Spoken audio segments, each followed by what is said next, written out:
truly, Chrislevi13, and hopefully throughout the next hour that we talk about Wrestlemania 34 weekend, that the audio and video is good on both my end, your end. You can hear me good with my Blue Yeti mic. You can hear my friend Larry, who's joined in a bunch of my streams. We always talk about wrestling whenever we get on, whatever game we're playing. And today, he's here via Xbox Live talk, and we'll be able to talk to you all about his thoughts and opinions on the Hall of Fame, NXT, and WrestleMania 34, as well as my opinions included. And I just want to say, if you are here in the chat, if you are watching, if you got anything to say about WrestleMania weekend in WWE, feel free to comment that, and I'll look at your comments and say and answer if you got any questions, and give that a shout out.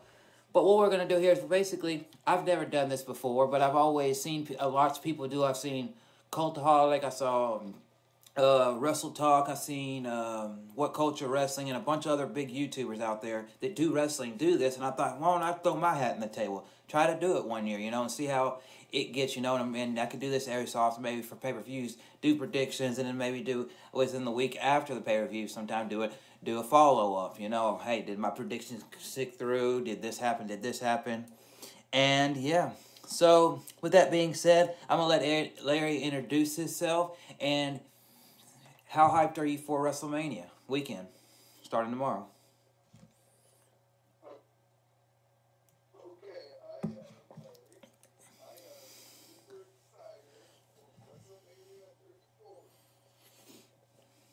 Cool.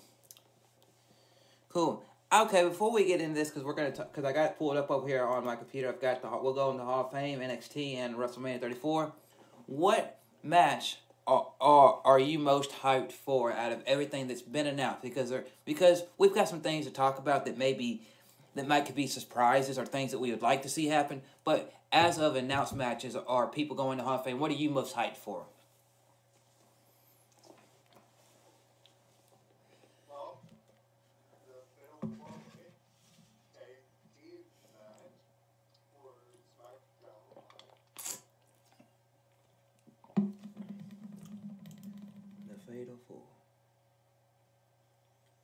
I thought it was just a triple threat.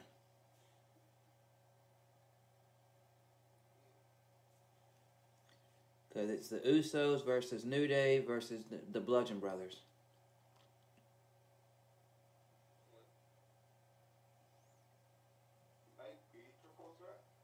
Yeah, but that match right there. Okay. Let me see, somebody's... Hello, I just want to say hello to Gene. Hello, Solid Nate. Hello, Cass. Thank you all for joining in. Plus, yes, there is a very good UFC event. I just want to say one thing about UFC. I don't know if that stuff that I've seen throughout Facebook or Twitter about Conor McGregor, is that stuff true? Like, did he really get mad like that and they're looking for him? Because I don't know. I've seen that popped up and I was like shocked.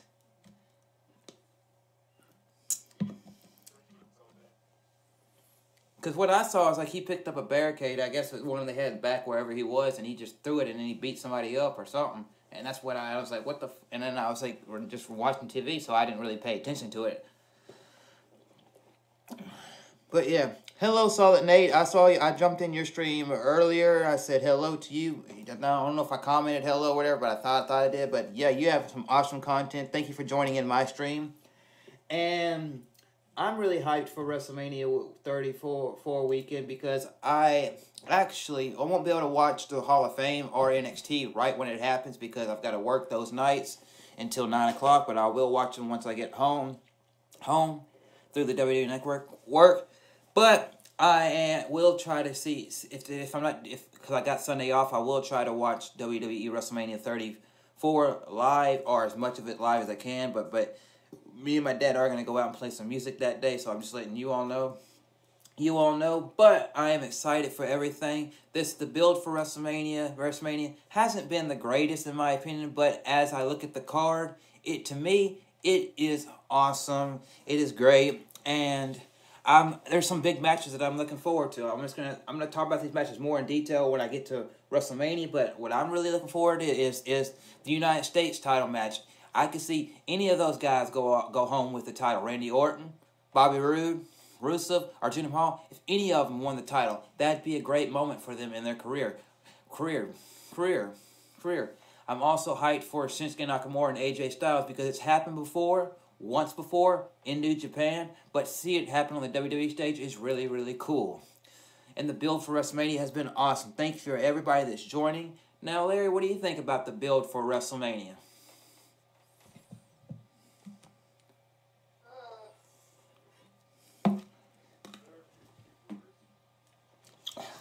Yep. Okay. So, before I get into...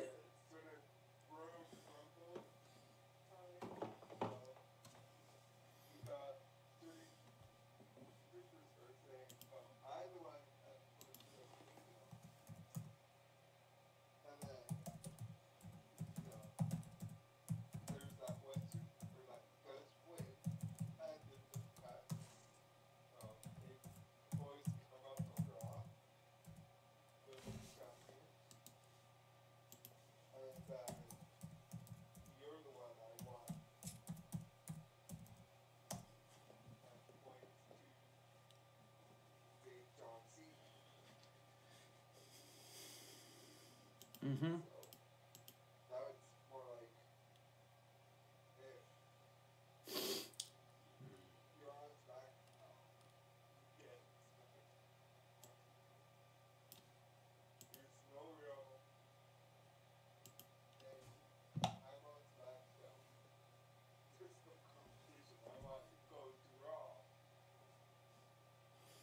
Yep.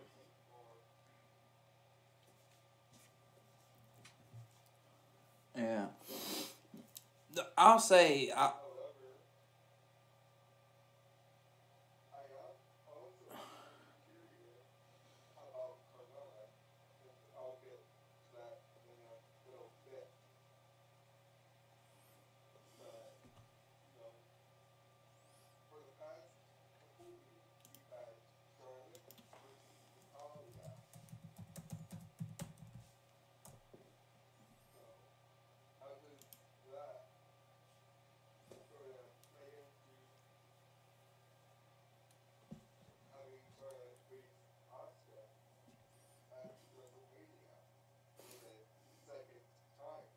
Mm-hmm.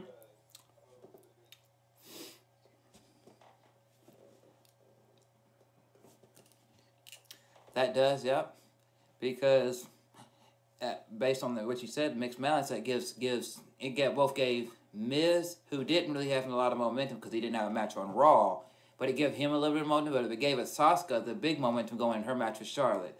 But yes, I thank everybody that is here watching. Solid Nate, Gene, everybody that's here talking. If y'all got anything y'all want to say about WrestleMania or Hall of Fame, NXT, or WrestleMania 34, comment. Me and Larry will look at those comments and we'll talk about them if you want to. But, and yes, we'll talk, and there's things about Taker and Braun and all that. Once we get to WrestleMania 34, we'll talk about. But right now, me and Larry have been big fans of WrestleMania since we were little. We like a lot of the legends and all that, and I'm gonna start off really when we get down to the deep dirty. Is that I'm ready to start off with the WWE Hall of Fame class of 2016, which some of the announcers have been named, but there's two of them that do not have who's going to induct them named. But going into the Hall of Fame this year for 2018 is the Goldberg being inducted by Paul Heyman, Ivory inducted by Molly Holly, Jeff Jarrett by the one and only Road Dogg, Hillbilly Jim by Jimmy Hart, Mark Henry by one of his greatest rivals and one of my favorite superstars of all time, The Big Show, the Dudley Boys, Bubba Ray and Devon Dudley, inducted by Edge and Christian, and then you got Jerry's J.J. Robertson, which if you remember, I think it was a couple WrestleMania ago, he was there. He did a lot of stuff. He's a little kid, and he's just really awesome. And then you got the celebrity introduction is Kid Rock. And then they got the Legacy Award, which is kind of like an award that shows like pioneers in wrestling, and they give that award out. And that's going to Stan Sadiq, Lord Alfred Hayes, Darius Sai, Cobra Combs, El Santos, Jim Londons, Rufus R. Jones, Spunlick Moore, and Boris Malenko. But yeah, talking about the Hall of Fame class of 2018, I want to ask Larry, because I'd like to hear his opinion. I've heard a little bit here and there as we've been on streams and we've talked about certain people that have been announced and when we talk about Raw. But I want to ask Larry, what do you think about the Hall of Fame class of 2018 and the people that are going in?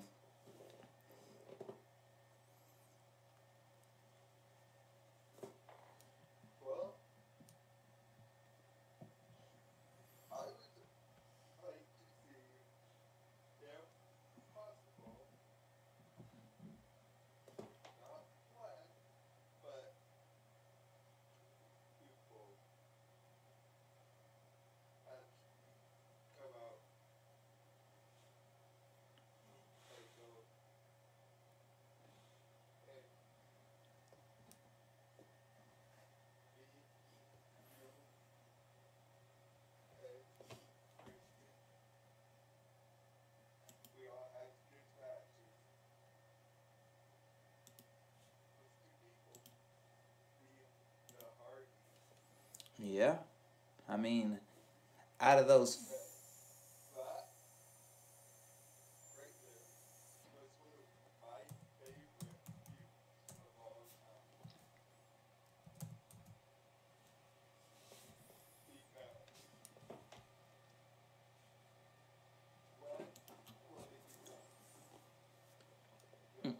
Yeah, I agree.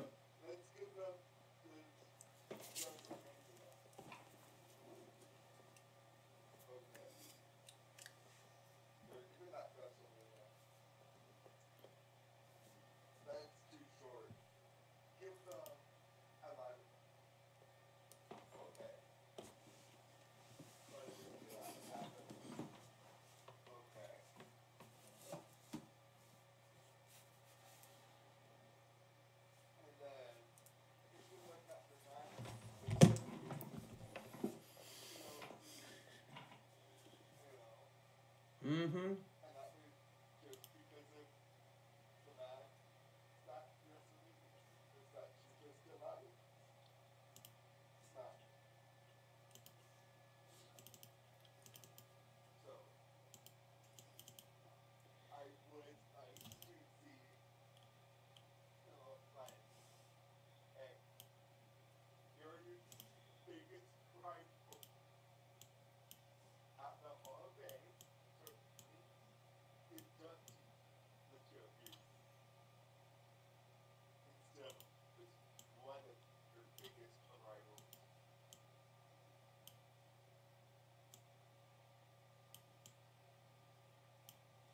Yeah, yeah. So I'm gonna put in my few cents there.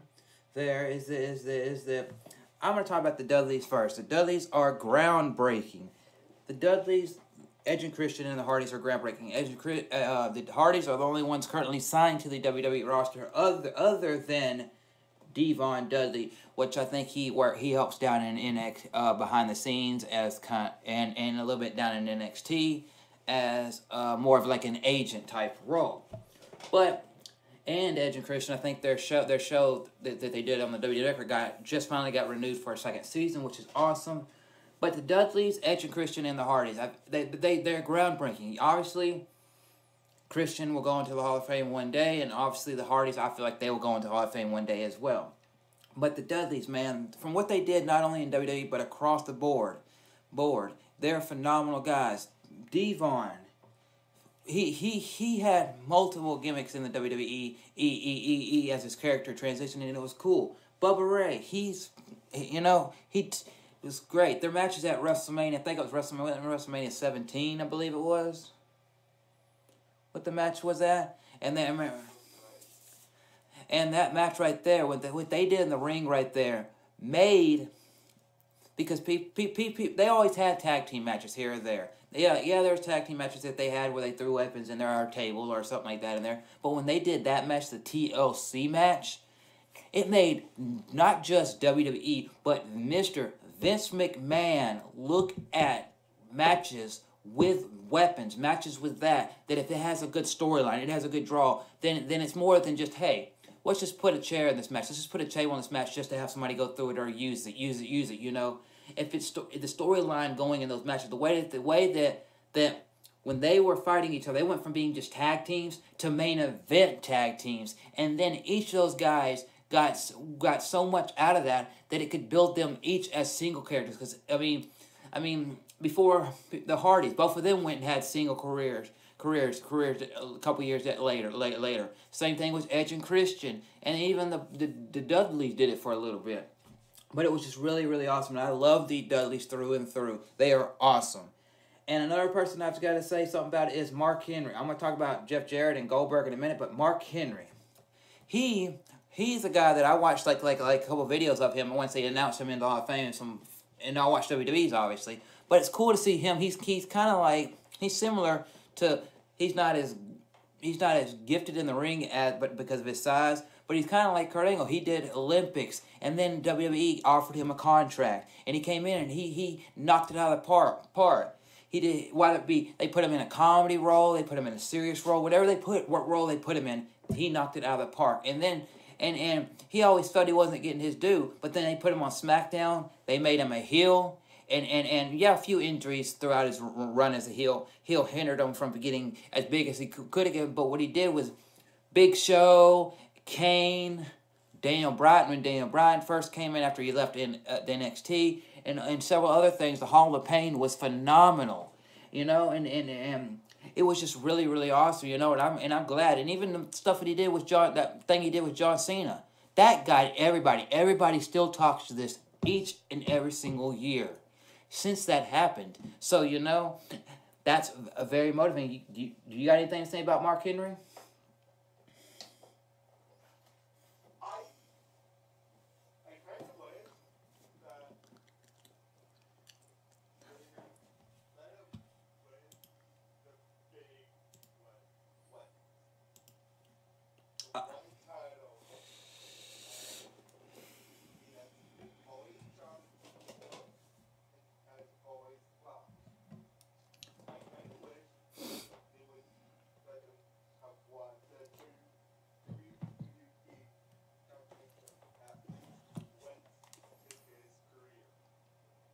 Yep.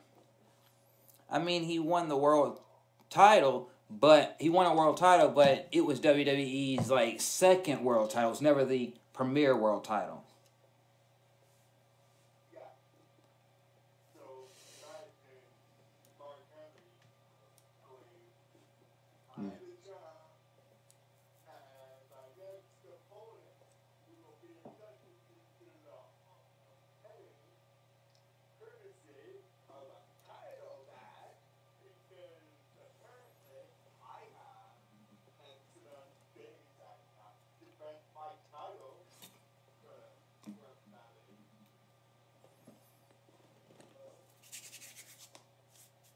Yeah.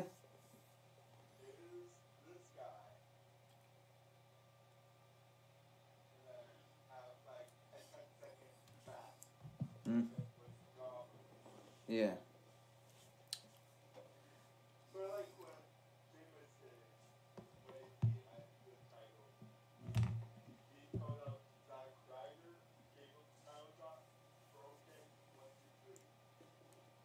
Mm-hmm.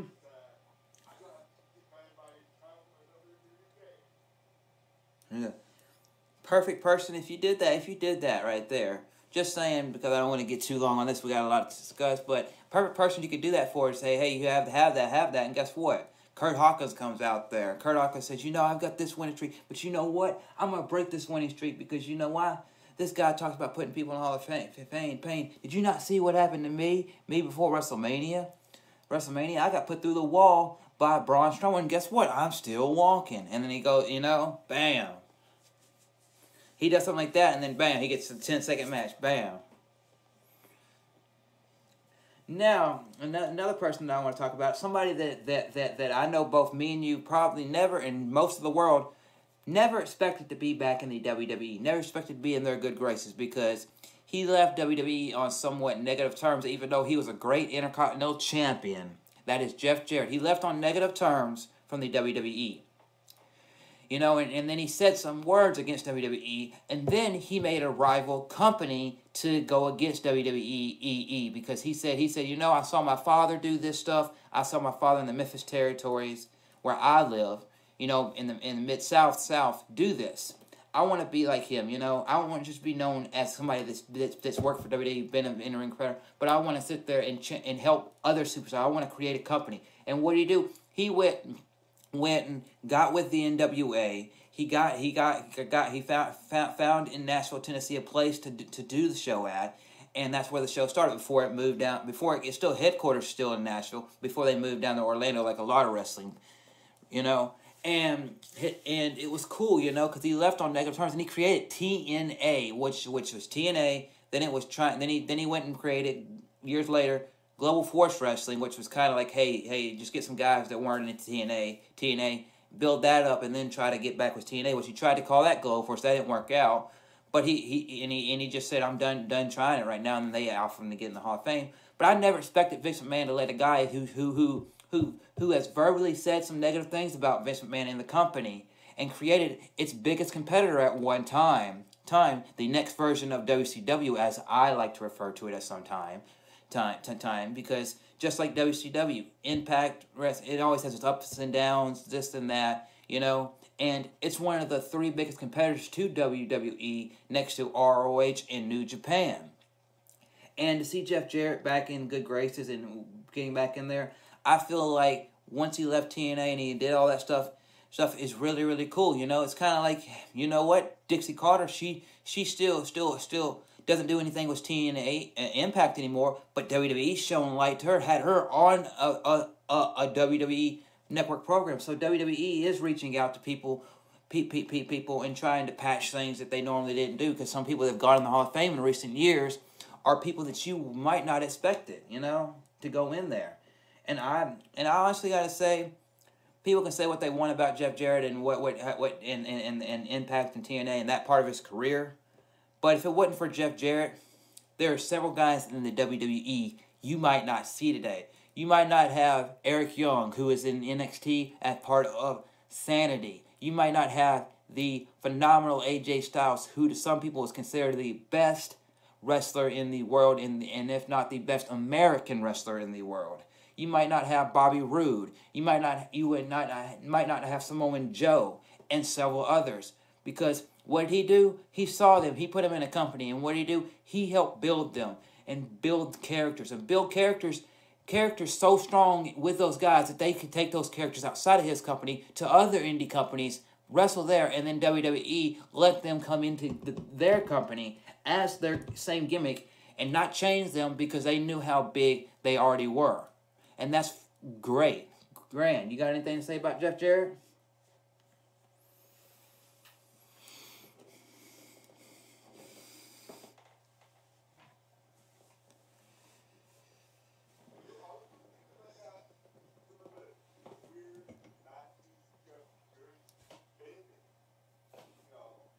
Yeah.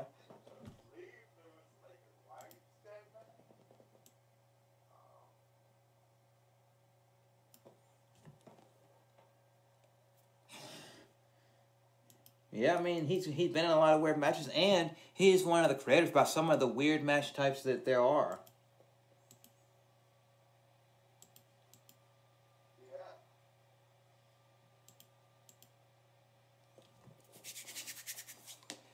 But yeah, Jeff Jarrett, he's groundbreaking. You know, if it wasn't for Jeff Jarrett, you know, once WCW went away and ECW went away, there was always going to be other wrestling companies around this world. Always. But this is just my opinion.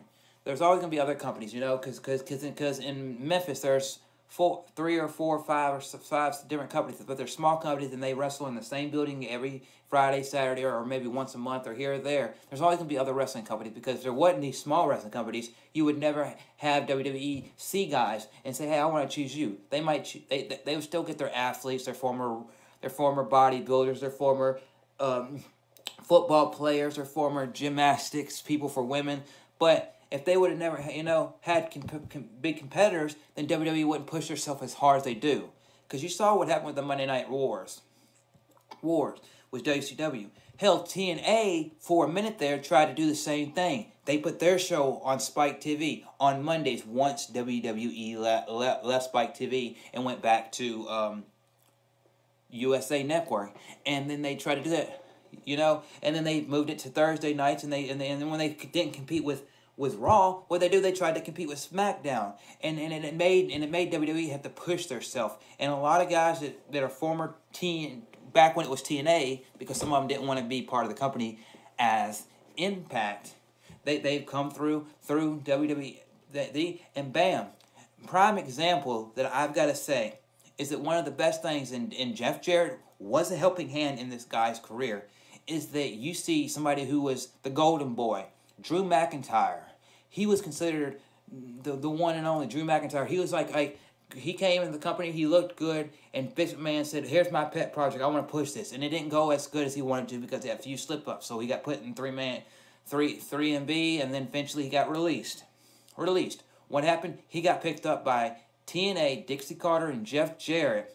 They refixed him. They told him, "You're good, this, that, other thing." He got himself bigger in size, and he worked out more. He did this, and then Jeff Jarrett said, if you ever want to go back to WWE, I think heard Drew say this one. If you ever want to go back to WWE, I think you could, because you have proven yourself. You showed that you're not just Vince McMahon's guy. You can talk on the mic, do all this. And what happened? He came back to WWE and won the NXT title and all that. And I give my hats off to Jeff Jarrett for everything he did. And then we've got, also in the Hall of Fame, I'm not going to be too much longer on this, we got Hillbilly Jim and Ivory. Hillbilly Jim, I never really saw his career, but I have watched videos of it, because everybody goes in the Hall of Fame. I try to see a little bit more of other than what WWE shows. And he was cool for what he did, and then Ivory, she's a trailblazer in the women's division. And then we've got somebody that everybody knows. The first streak, Asuka's streak is amazing, but the first streak that everybody tried to break, the one with what was his finishing move? The Goldberg streak, the jackhammer. And I'm gonna let Larry go first about Goldberg, and then once we get done talking about Goldberg, we'll move over to NXT Takeover. So you got anything to say about Goldberg? Did you like him in WCW or WWE?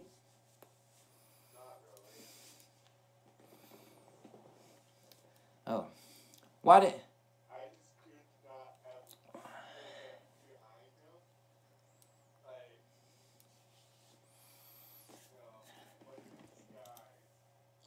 like this guy. Who's next? And you always knew that was going for a match against Goldberg. They Yeah. So,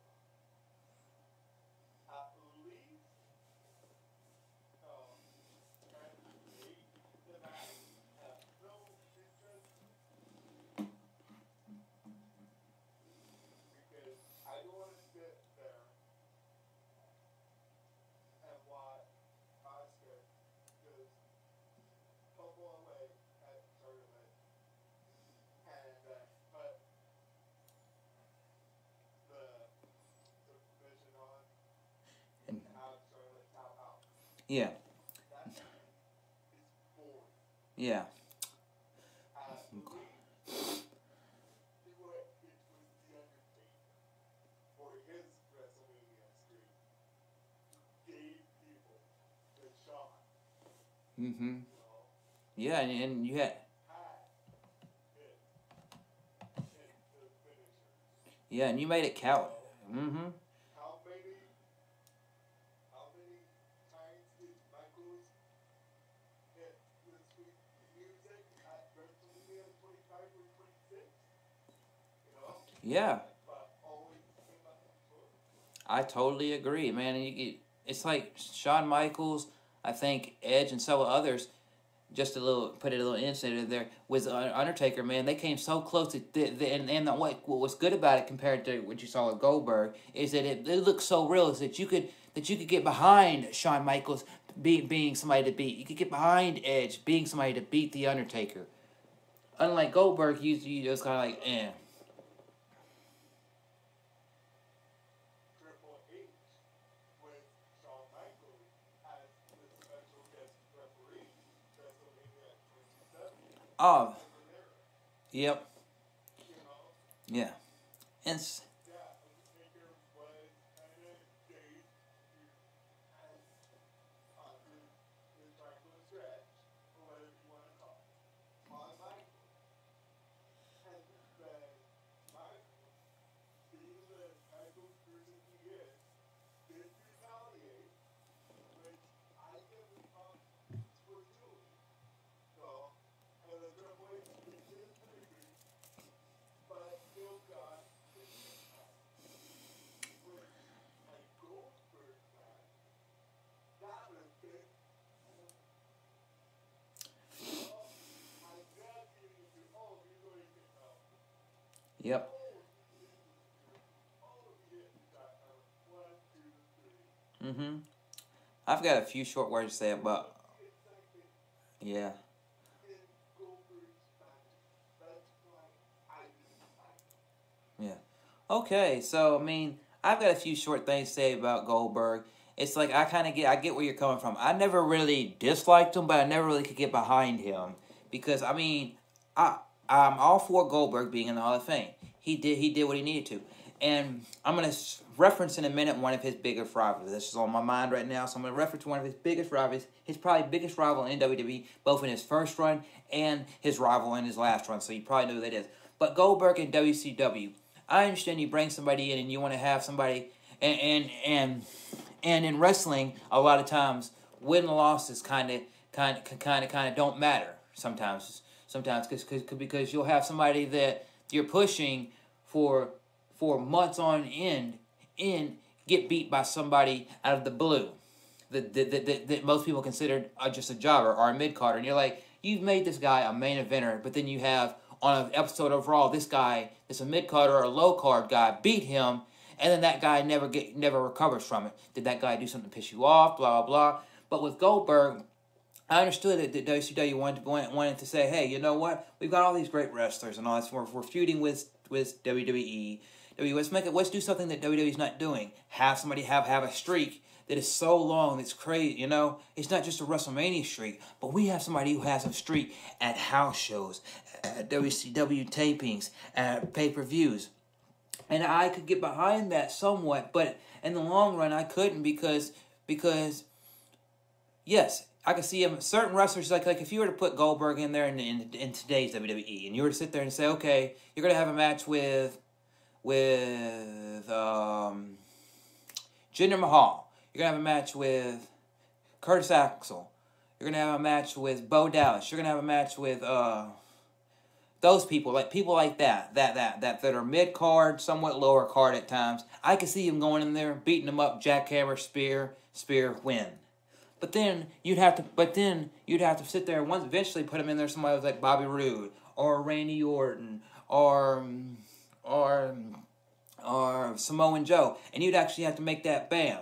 And if he went in there and just grabbed those guys in 1, 2, 3 after like a couple minutes, he's beat them. It doesn't make it as sellable or as real because I like the spear. Great move. My favorite version of the spear that a lot of people criticize is Rhino's Gore and Batista's version of the spear. Those are, two of my favorite superstars. They're probably in my top 15, both of those guys. But with Goldberg, I respect him. Yes, I do. But it was just like, can he do something else besides a spear? Can he do something else besides a jackhammer? Can he go out there and if somebody technical goes against him, why don't you sit there and mess with people's heads? Be like, well, when's he going to hit the spear? When's he going to do this? Well, you know what? He acts like he's going for it, but he doesn't. He changes it up and goes a little bit technical with a guy that was technical. Bam.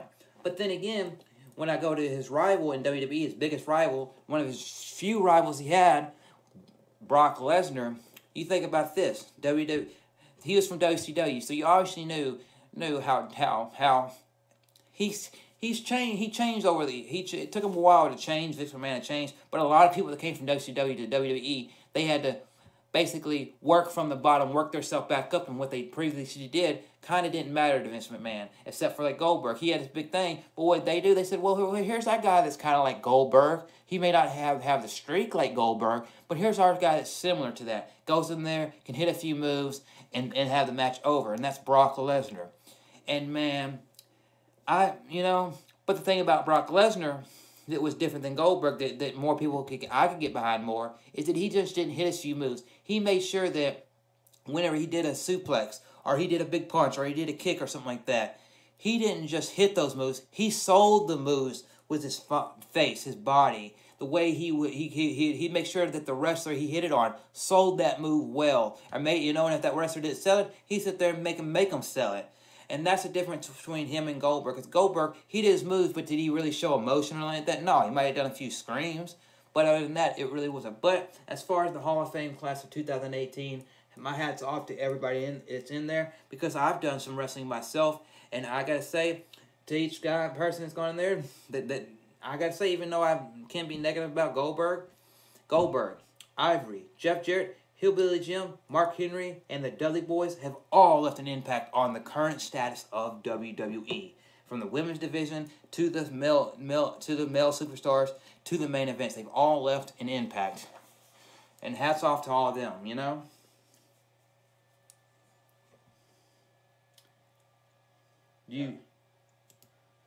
Okay.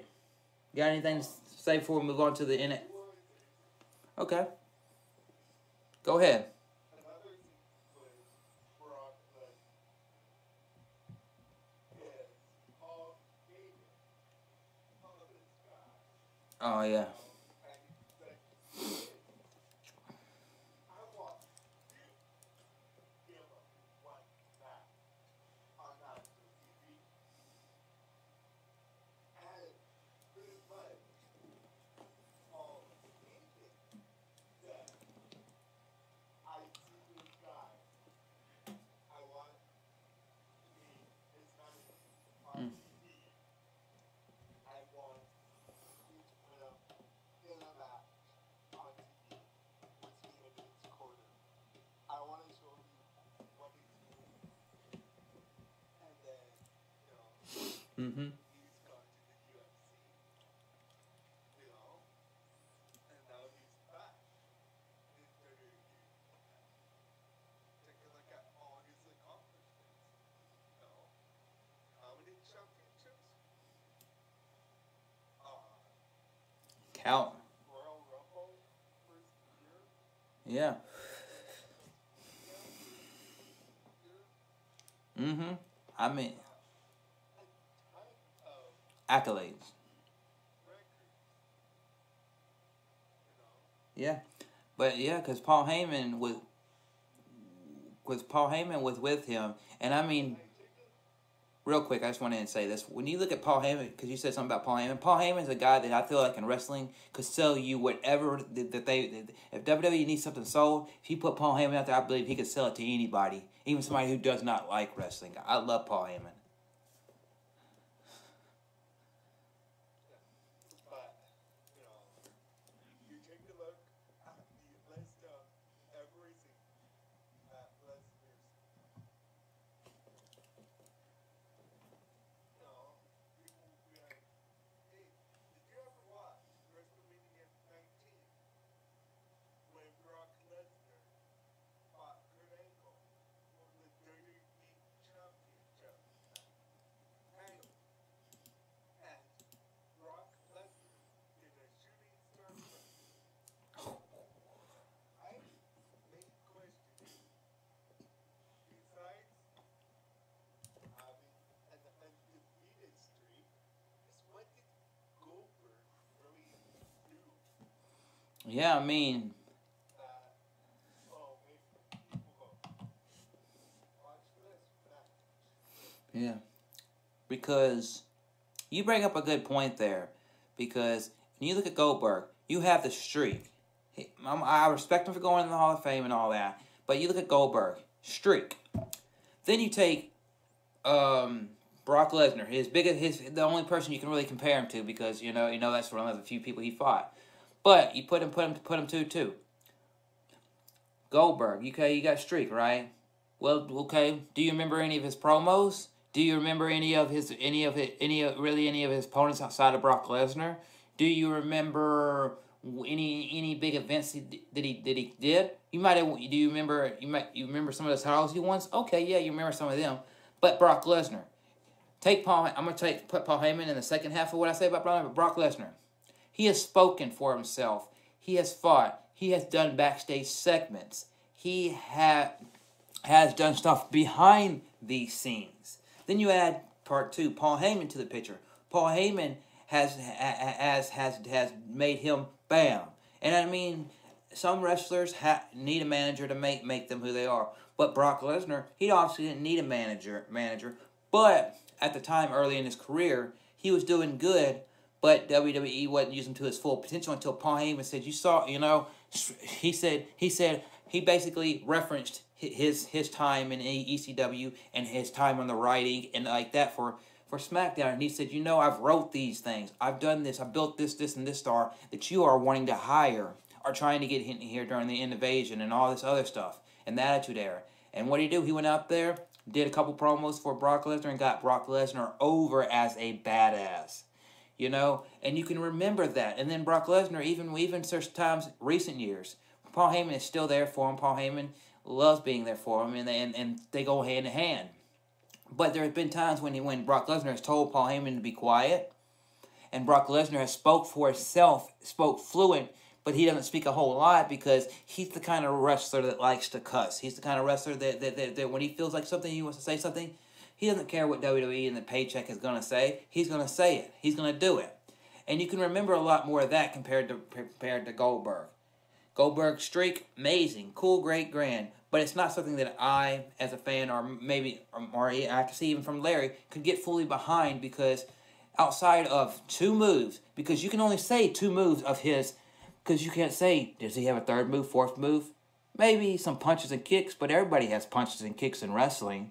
Everybody can sit there and throw somebody in wrestling, but you gotta look at Brock Lesnar. He's doing shooting star presses. He can do submission moves. Hell, I've never seen Goldberg, from my recollection, do one single submission move in his career. Have you, Larry? No. See? Brock Lesnar, WrestleMania 30. Who went into the street? So that's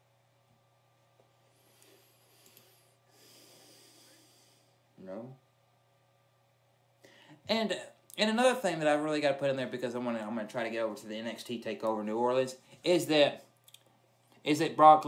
Goldberg has a streak, but then again his streak didn't last until he left WCW. But then again, we don't even remember who broke his streak. I right now, as a fan who has watched his wrestling almost every day before I do my streams, before I create gaming content when I'm not at work or playing music or stuff like I've always referenced in my videos, we don't even remember who broke his streak in WCW. Does that tell you something?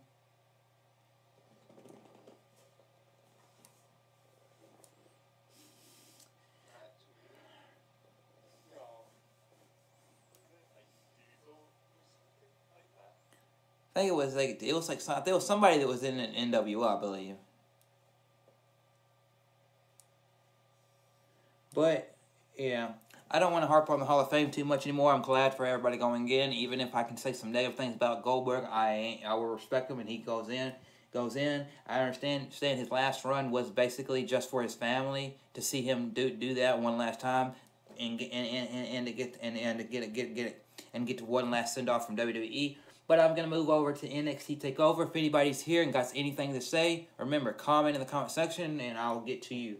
Now, as far as NXT Takeover, New Orleans, I know that I don't get to watch NXT all the time, but I do keep up with it because some of my favorite superstars are there. One of my favorite superstars of all time, Eric Young, is part of Sanity. He was one of my favorite TNA superstars. He is in there.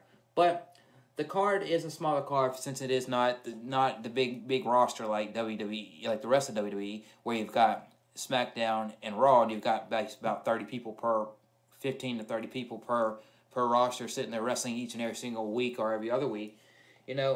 But the main match that I want to talk about, because there's two matches I want to talk about, a lot about, and they're really not the bigger matches on the card, supposedly.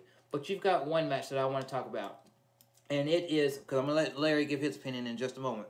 But it's Johnny Gargano versus Tommaso Ciampa. Both guys who on the indie scene, before they got into WWE, had everybody buzzing about them. And Tommaso, before he got into WWE, he was one of those guys kind of like Dean Ambrose, kind of like certain other people that did show up years ago on the WWE scene. And he showed up in a backstage segment before. He's shown up in a match before on WWE years ago, back when they used to have Heat and Velocity. They used to have a lot of indie wrestlers. Hey, we need somebody to help this guy that's already signed and get him over even more. So they'd be in the town and they'd be like, hey, you want to get some money, get a couple $100, come here and do this show, do this job for us, bam. But this is what led to the Johnny Gargano and Tommaso Ciampa's unsanctioned match. And which, if Gargano wins, he's back in NXT. If he doesn't win, he is gone from NXT. And it's at NXT TakeOver Chicago in 2017. Johnny Gargano and Tommaso Ciampa, then known as DIY, which is do it yourself kind of team, because that was Johnny Gargano's motto in the indie scene, were defeated by the Authors of Pain. Akeem and Raza, failing to win back the NXT titles. After the match, Gargano and Ciampa stood on the stage, expressing sadness of defeat. Ciampa then turned heel, which is a bad guy, attacking him and throwing him into the setup, and then hitting a Gargano with they typed this wrong on this page. Hitting Gargano with a knee. Ciampa would sustain an LC injury following the match and would be out for several months. Gargano began to rise as a singles competitor, with Ciampa finding various ways to cost him matches. At NXT TakeOver Philadelphia, Gargano was defeated by Andre Santa Almas, who's the current NXT champion. After the match, Gargano was leaving up the ramp. Ciampa made his return, his first since he got took out, and attacked Gargano. Over the next few weeks, Gargano developed an obsession for getting back at Ciampa, going as far as ambushing him outside the WWE Performance Center and attempting to break into his house. A match between the two would be made official on the March 28th episode of NXT, with an stipulation of an unsanctioned match and Gargano's NXT career on the line. And I just want to talk about this first, as far as NXT TakeOver, which probably won't be that long, is that Johnny Gargano is one of my favorite current NXT superstars. And Tommaso, he's great. He's not one of my favorites, but I do think he's one of the best down there. And in this match, I will, when I watch NXT TakeOver through the WWE Network, I will be glued to the TV glued to my phone, TV, however I have watched it at the time. You got anything to say about Johnny Gargano and Tommaso Ciampa?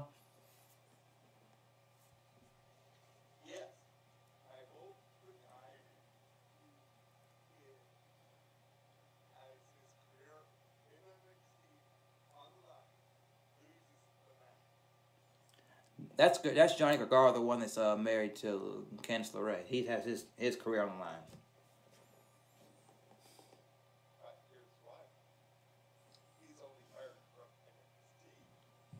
Yeah. He can still go to Raw or SmackDown.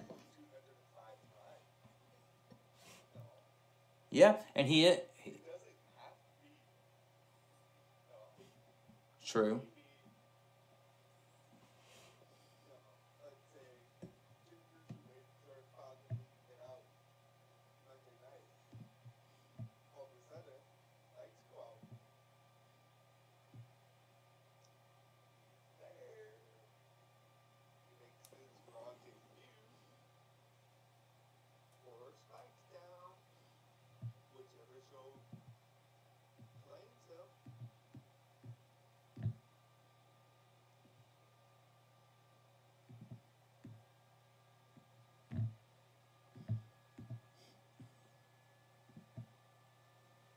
So to me, it's like a literally brag type of match. Yeah.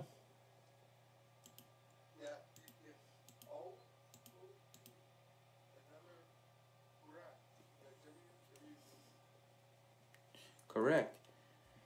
And okay, yeah.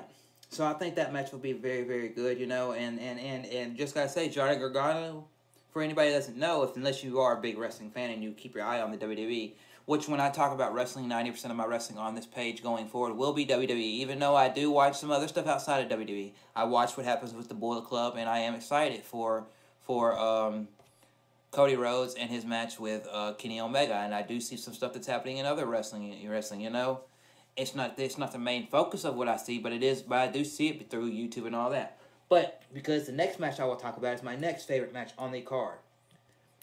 Indie darling, ROH's one of ROH's biggest stars. You've got Adam Cole versus the guy who was Mr. TNA once all the big names like Rock, Rude, AJ Styles, and others left the company, and was considered Dixie Carter's nephew, EC3. And WWE still allowing you to use the name EC3, but they've never really specified is it still going to be called Ethan Carter III. Then you've got one part of Sanity, Killian Dane versus Lars Sullivan versus Rocket. Rocket, he is one of the best, most high-flying speed. He's like one of the fastest guys that was in the Indies with what he does as his moves. Versus the guy from the last season of NXT, the only guy that I think's from NXT. I mean, not the last season of NXT, the last season of Tough Enough, in which was kind of a lackluster season. Velveteen Dream, which, you know, and I just gotta say, each of those guys' gimmicks, I've seen enough of NXT to know that each of those guys are great. Adam Cole, what he did in ROH, what he did when he was in the Bullet Club, was freaking fantastic. And EC3, I was surprised to ever see him come back to the WWE after how much that they basically said, hey, you're going to be the guy of TNA, even though whether you have title or not, you can get your way. And then, and Rocket, I never expected Rocket because I thought his style in the ring, he would never be there. But they are fighting for the new championship, which is a beautiful looking championship that I saw Triple H reveal on the WWE YouTube page, the North American Championship in a ladder match. That's going to be a very, very cool match right there. Very, very. Because each of those guys have gotten themselves over. Each of those guys are worthy of holding that championship. But it'd be a surprise that in EC3 and Rocket's first match on NXT TakeOver would be, bam, one of them winning. I would love to see, if I could choose, Adam Cole to win the title and see what would happen there. Maybe get him in a feud as EC3. Do you want to say anything about that match? Not really. Okay. Then we've got... I don't really know that much about NXT. It kind of puts me to sleep. Okay, understandable. Then I'll go real quickly through the other three matches on the card, and we'll get right into WrestleMania 34. You've got number 3, which is the Undisputed Era, Adam Cole's tag team partners, and that is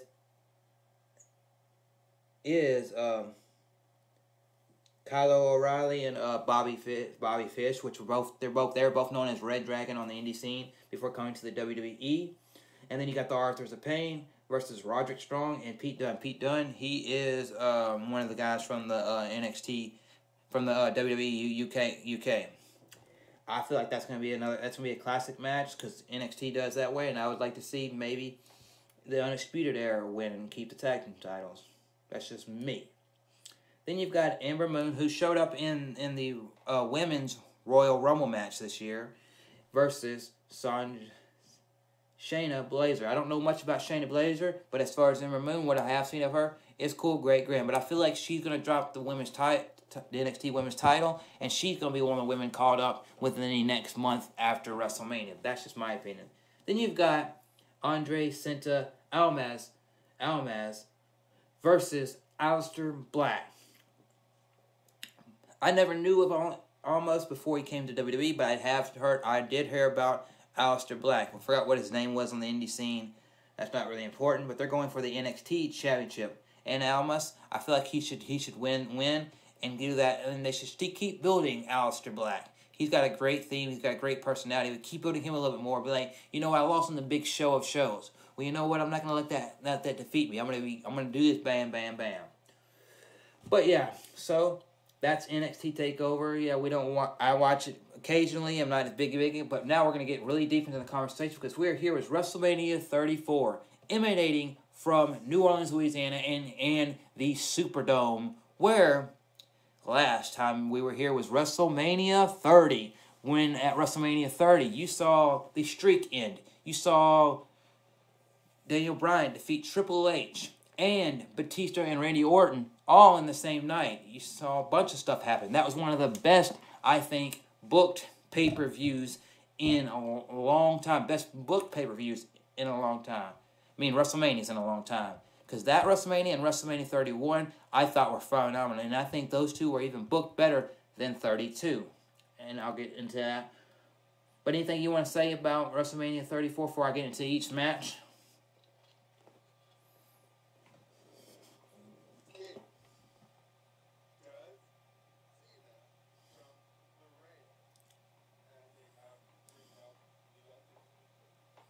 Ooh, okay. So yeah, we'll jump right in that because somebody did comment that earlier in the comment section. And let me see what the person said. He said, I see he's Solid Nate, who's a fellow YouTuber, says, super curious what will happen with Taker. That is on every YouTube channel you see it talked about Raw, talked about SmackDown, everybody. They speculated, and they've even gone on social media, John Cena and Taker. Well, not Taker, more or less his wife through her Instagram, but in John Cena's reference multiple gimmicks of The Undertaker, is that John Cena for the past month, or since the Elimination Chamber, every time he's had a chance, he's called out The Undertaker, called out his wife and said, hey, you're showing up here, you're doing this, you're doing that, you're working out, you're making yourself look better than you did last WrestleMania, but you're not coming to me. So will Cena go out, will Cena force himself out there to be banned? Because I don't feel like Cena could just sit there and be a fan and be one of the guys like they do at NXT or like they do at some pay-per-views where they just show, hey, he's going to be sitting there and just give a wave. John Cena's here as a fan. No, I don't believe that. There's got to be more to it. And as far as Undertaker, if they do somewhat make a match happen or they build something for a future match, I feel like they should have already done it because I would love to have seen that match because that would have sold even more tickets and had more build for this because Undertaker, compared to anybody else on the WrestleMania card now, he could build a WrestleMania just around Undertaker. That's how big of a superstar he is. But I'm going to let Larry talk for a minute and give his big thoughts, his opinion on everything with Cena and Undertaker and what he speculates may happen.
Yes, just real quickly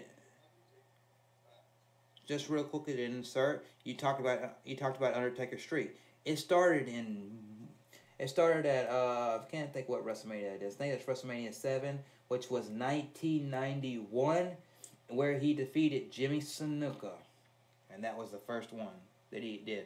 So that was a long time for the streak. But I'm gonna let you get back to your breaking down of the match if they do our segment or whatever that may happen.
Yeah.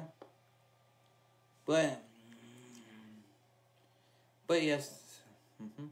Okay, so.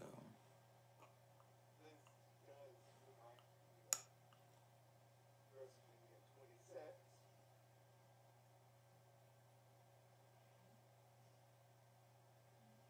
Yeah, WrestleMania. The Undertaker remains retested his rematch wins back on 6 rematch at this year's WrestleMania. Well, the only result for bitter disappointment for yourself.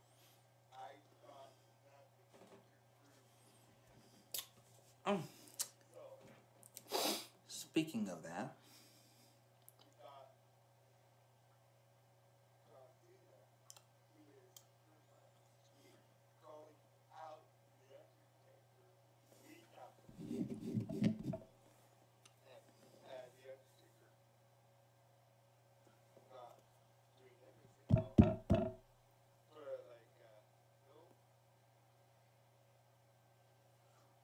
I don't know.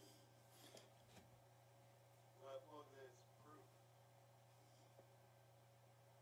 So, well, you have John Cena set up ringside and then hijack the show at, let's see, 2 hours.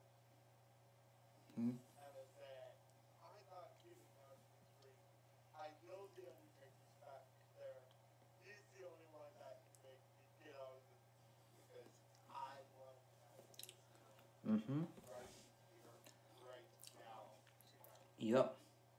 I got something to say to go right along with that. Yep.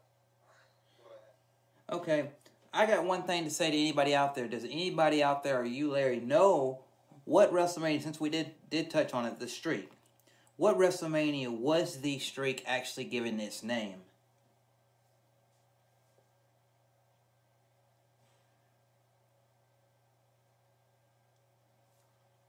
Yes, oh, Yeah. WrestleMania. I'm just gonna give the answer right now. Why it is WrestleMania 21 because for the first time ever, Randy Orton, when he talked about having a match with Undertaker at WrestleMania, and he would called it the streak. I want to defeat your streak because I know from backstage stuff that I've seen over the years, Randy Orton was the first official person WWE officials have felt that they could push and they could actually legitimately have him defeat the streak. But Randy Orton himself at the time denied it and said, I don't feel up to the job to do it. I'll have the match with him, but I do not want to defeat the streak. And that was WrestleMania 21 in April 3rd, 2005. Now, I feel like adding into what Larry said before we get into like the pre-show and the other matches is that John Cena, I feel like he's gonna do something kind of like The Rock's done at WrestleMania, where he comes out there and he gets the fans behind him and blah blah blah. You know, hey, he pops, gets the fans, hey pop, man, pop, well, you know, I'm John Cena. I'm here as a fan. Have you seen what's happened on the show so far and what we still got to come? But what's ticking me off is that I'm backstage and I see somebody, so his wife, but I yet to see him. I walk around backstage, I look around, yet I still don't see him. I know he's here. I know WWE officials know he's here because they wouldn't tell me. You know, Vince McMahon himself wouldn't tell me if Undertaker's here or not. But yet, I see his wife. Why would his wife be here when she, I mean, she understands she used to work here and compete and all this, but he's the big factor about things. So, Undertaker, I know you're hearing this. I know you're back there. But why don't you have the balls? Why don't you have the guts to come out and face me? Is it because I, John Cena, became the bigger star than you, even though you transcended eras? Is it because of who you just feel like I wasn't worthy of a match? Come on, I've done everything in the books here in WWE and more. You've done everything in WWE and more. Us two would sit there and show two different ages of WWE clashing. Everything, you were everything that personified the 90s of WWE and the Attitude Era. Then you get me, somebody that did find everything since then, going at it. Wow, come on. I'm going to stand here until you do this. And then somebody comes out and says, John Cena, you don't need to do this. You don't, you said you'd come here as a fan. I understand. We allowed you to come out here and talk to the fans, and talk about the show and all that. But you're sitting there hijacking it. You don't need to do this. Boom! Undertaker's music hits. Hits. He walks out there, really slow. Doesn't look like he did last year when he walks out there because he put that gear down. He might not even look like the American Badass. He just looks like Undertaker. And he walks out there. And you know what I said on the 25th anniversary of Raw. You know what I've said here and there. I've been not wanting to I didn't really want this match at first, but over time, I knew that I didn't have many more matches in me, if any. And I realized that you can go on to the back, Shane, or you can go on the back, Vince. That John Cena, I make people rest in peace. And since you think you keep begging for matches at every show, at every pay-per-view, swinging your way into matches, I'll give you one more give myself one more match versus you for all these fans. Because I'm going to reverse what happened last time here when the streak ended. And I'm going to make sure that I make the biggest name in WWE rest in peace. That's just what I feel like could be cool to happen.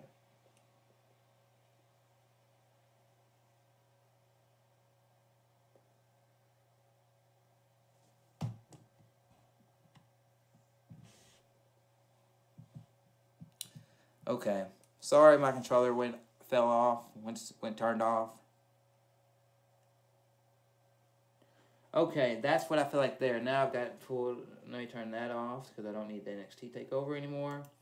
I don't need the streak anymore. But that's what I feel about that. Now we've got 13. There's 13 matches set for the card from the pre-show to the end of the show that are confirmed for the show.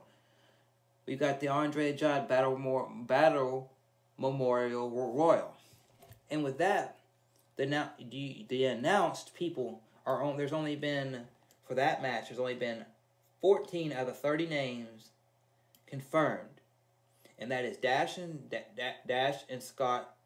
Water and Scott Dawson of the Revival, Baron Corbin, Mojo Rawley, and Ty Dillinger from SmackDown, Matt Hardy, who has been one of these few superstars to each time since he's been announced declare over and over and over that he would want to win that match. You've got Dolph Ziggler, Fandango, Tyler Breeze, Goldust, Heath Slater, Rhino, Zack Ryder, and Primo Cologne. I guess he's back, but where's Epico or whatever his name was? His buddy. I don't know. But to see Primo back, I just gotta say, great. Hats off. I'm liking that. I have a good feeling about that. And as far as other names that I feel like might show up to that match, before I I'm gonna let Larry say what he wants to say about that match is I feel like there's gonna be an NXT name or two jump up in the match. Maybe if Johnny Gargano were to lose his match, he shows up in the Battle Royale. And maybe obviously you could have Kurt Hawkins show up in there and a couple others.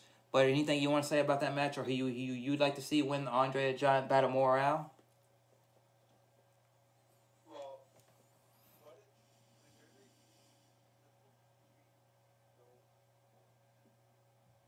I'll tell you, anything can happen.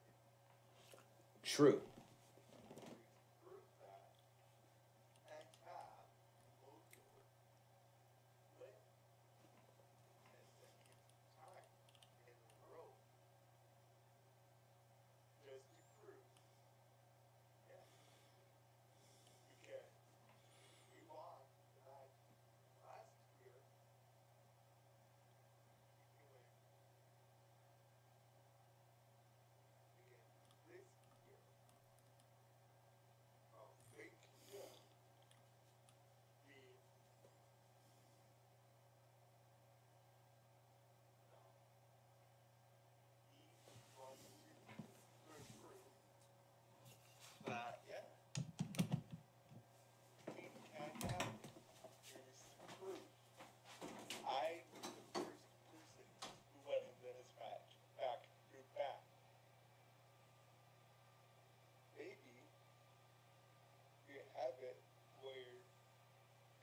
down to Zack Ryder versus Mojo Rawley.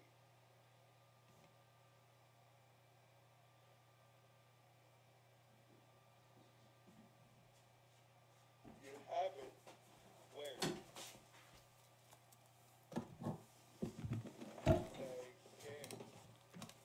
Uh-huh. And I just know I couldn't get right.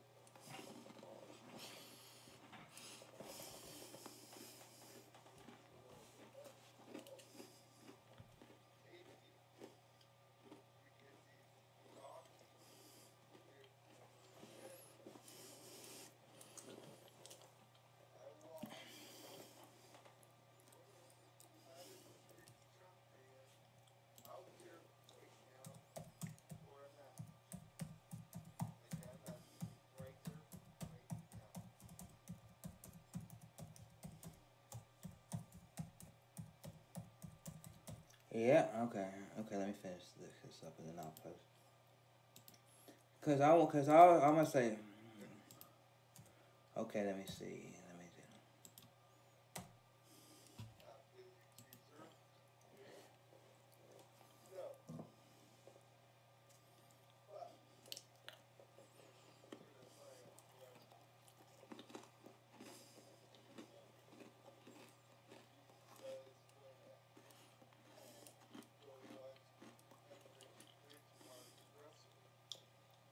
Yeah.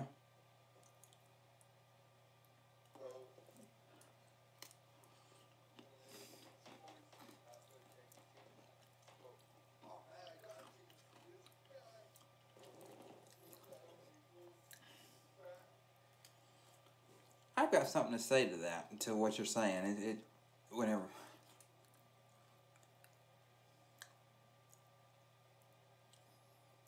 Is that, okay. So say you have Mojo Rawley, which outside of Matt Hardy, he's been one of the few that's actually referenced the match a bunch of times. I mean, the other guys have all said, hey, I'm going to be in this match, blah, blah. It's like Dash and Scott Dawson both said, we want to be the first tag team to win. But they haven't been, but other than saying that, they haven't said much in a couple weeks.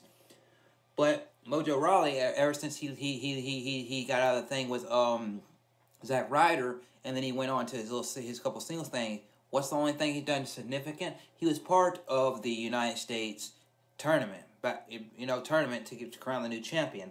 Once Dolph Ziggler let the title go, and then because Dolph Ziggler to storyline, whatever. I don't know what storyline they were trying to get out of that.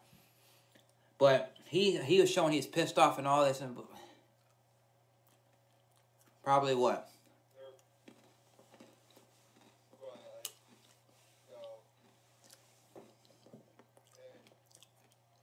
But yeah, I know they did the storyline they had with Dolph Ziggler did play into his new contract negotiation. With his contract is is where he has a lot more money, and it's similar to Randy Orton's contract, as well as Daniel Bryan, who we'll talk in a moment about. His contract now is kind of like Randy Orton's, because Randy Orton's contract, from what I read a few weeks ago, whenever they were talking about, it was just speculation that Daniel Bryan was at the time, that Randy Orton has a contract where he'll show up at every Raw or SmackDown that he is scheduled to appear, or every pay-per-view that he is scheduled to appear, whether it be a match or a segment. But he doesn't always have to be there at the house shows, because and that's why you don't see him on a lot of house shows. And they think, well, with Daniel Bryan being back, hey, we can have him be here, bam, bam, bam, bam. And that's the kind of thing they gave to Dolph Ziggler. But with Mojo Rawley, I feel like he could sit there and win it and be like, I'm the guy that won it 2 times. Blah, blah, blah.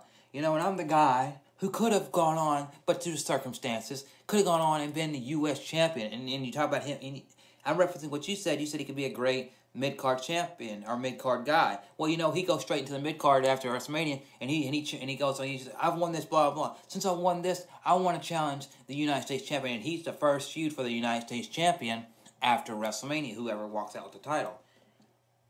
Because he's got the aggression and all that. And he says, I delimited my tag part because I showed people yet again that Zack Ryder isn't worthy of my time. I'm not worthy of being in a tag team because they just hold me down.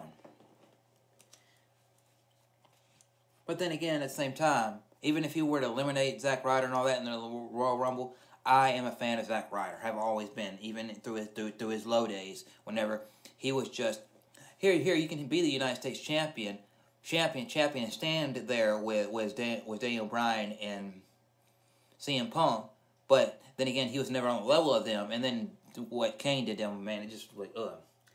Now I don't want to keep too long on this match right here, but we do have the women's World Mania match, which I saw a thing that somebody posted earlier today that instead of calling it after I'm not going to say her name, the one that the big controversy, Chris Jericho said on one of his recent podcasts that he did text Vince McMahon once the controversy happened, and he said, "Why don't you call it the Sensational Women's Battle Royale or something similar to that? Name it after Sensational Sherry. That would have been better than what they did."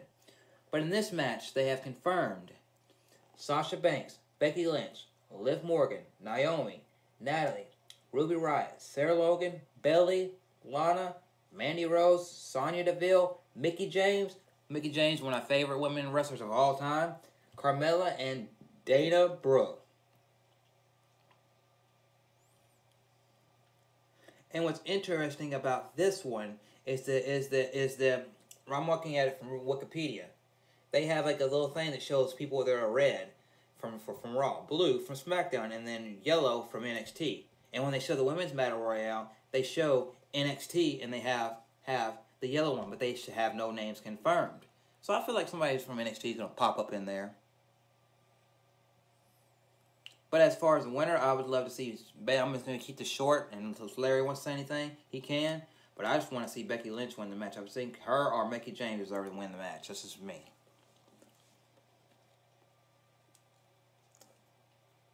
Duh.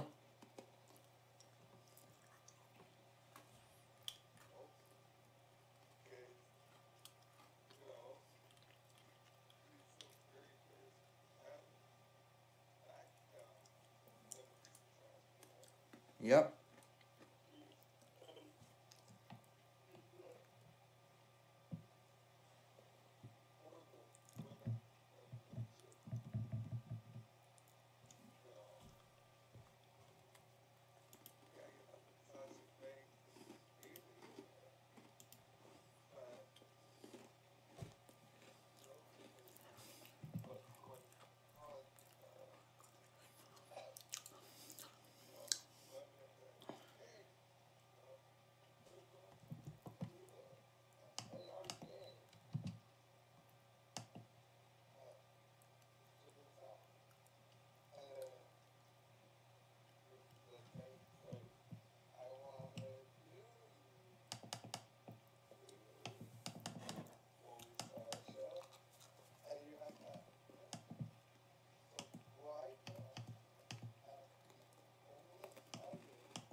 Yep.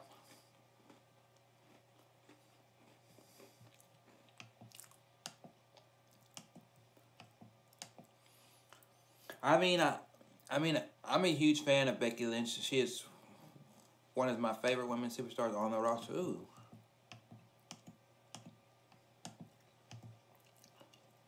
But okay, let me see what I was saying.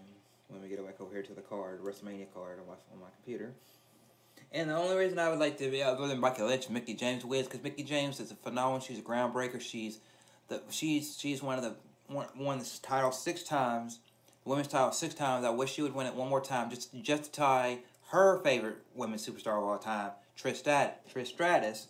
And I would like her, maybe her to win it. She could come back and be like blah blah, and she'd be like, I've been working with Alexa Bliss on and off. I've been wrestling all you young women, and you young women are groundbreaking.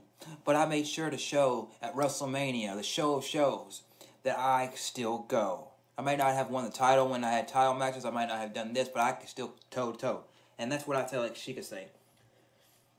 And then one other match. These both are pre-show matches. One other match on the pre-show before we get to the main card, where big discussions will happen for the next 30 minutes or so as we're here, is we've got Cedric Alexander versus Mustafa Ali. And do you keep up with the cruiserweight division a whole lot, Larry? Okay. I just feel like after everything, how many times Cedric Alexander's been close to it. Mustafa Ali's cool and everything. He's fantastic in the ring because a lot of the guys in a 205 Live are very good guys in the ring. They got a lot of speed, agility, stuff like that, which is a cruiserweight quality. But I feel like as close as Alexander's been, I feel like he's going to pull it off and finally get the win at WrestleMania.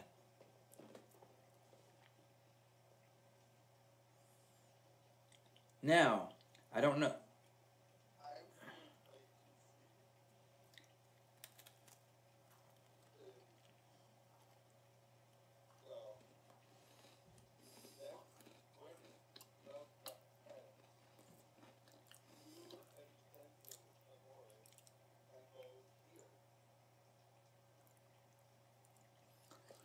Oh, so like say Cedric's like is the happiest guy you see in NXT in 205 Live. He's always smiling. He's always doing this and that. What would you so you're saying so like they're obviously because those two guys are friends with each other could do it like an ROH type match. They handshake each other before the match. They have the match. He wins the belt. He's holding it up, and Mustafa Ali goes to give him a handshake, and he just knocks him straight to the ground. Bam! That could be a heel, and be like,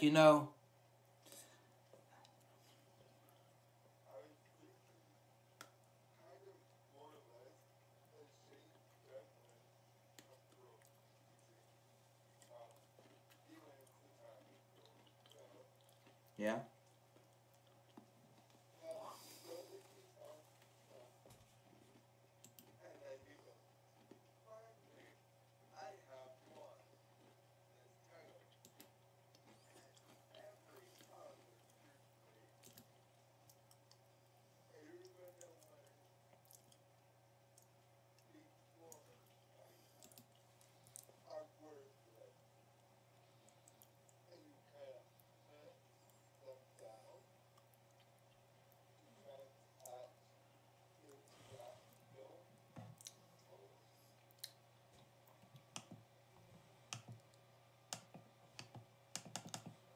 Yep.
Yep. Okay, so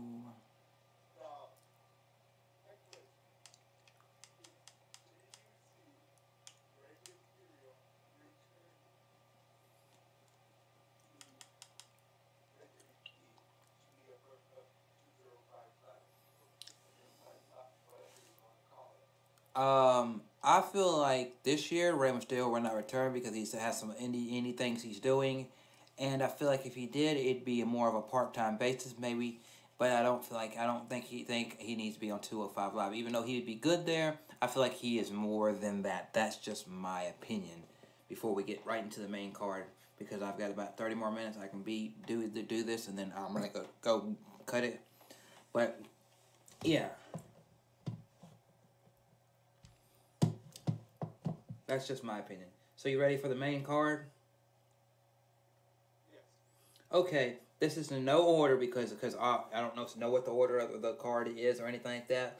But I'm gonna start with going over what matches are on Raw, and then I'm gonna do SmackDown. That fine with you?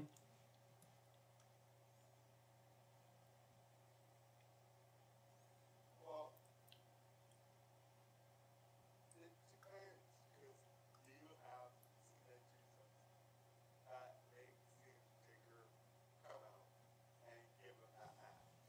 I feel like he will try, but I don't know.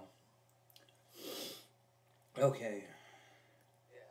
so we've talked about Hall of Fame, NXT, pre-show, what thoughts we could give was best for our ability. Now we're talking about the main card of WrestleMania 34.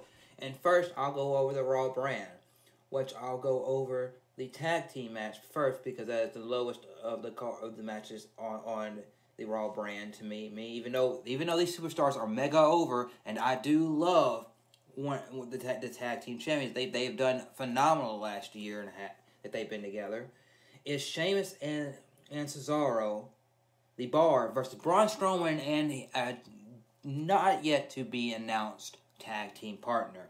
Now, me and Larry have talked about this before, and I both like Cesaro and Sheamus, as I've stated. Braun, he's over. I don't necessarily am a big fan of him, but I do like him somewhat. As far as who do I think his tag team partner will be, I'm just going to say it real quick, and then I'm going to let Larry say what he's got to say, is I feel like he's announced himself to be at WrestleMania.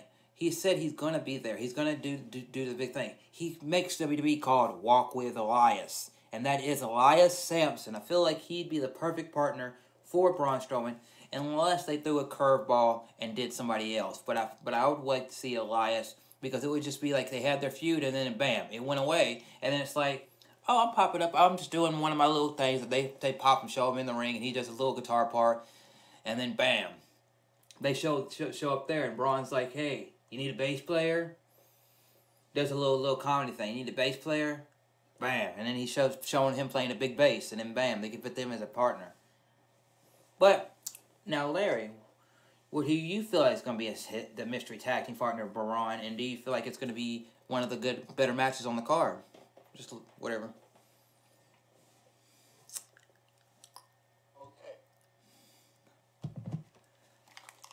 Well, first of all,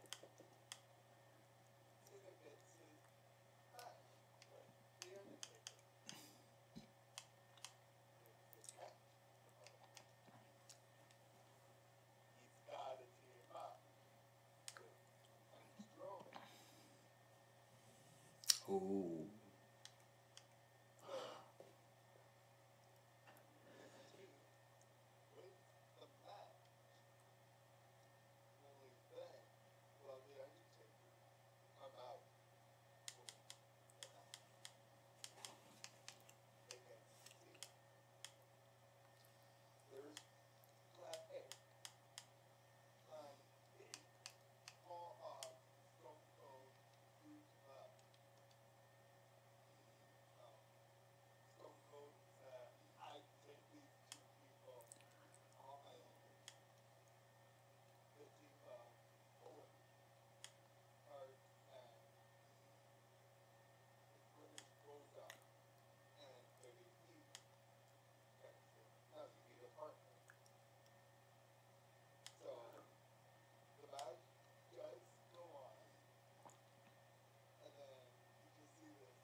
Yeah. that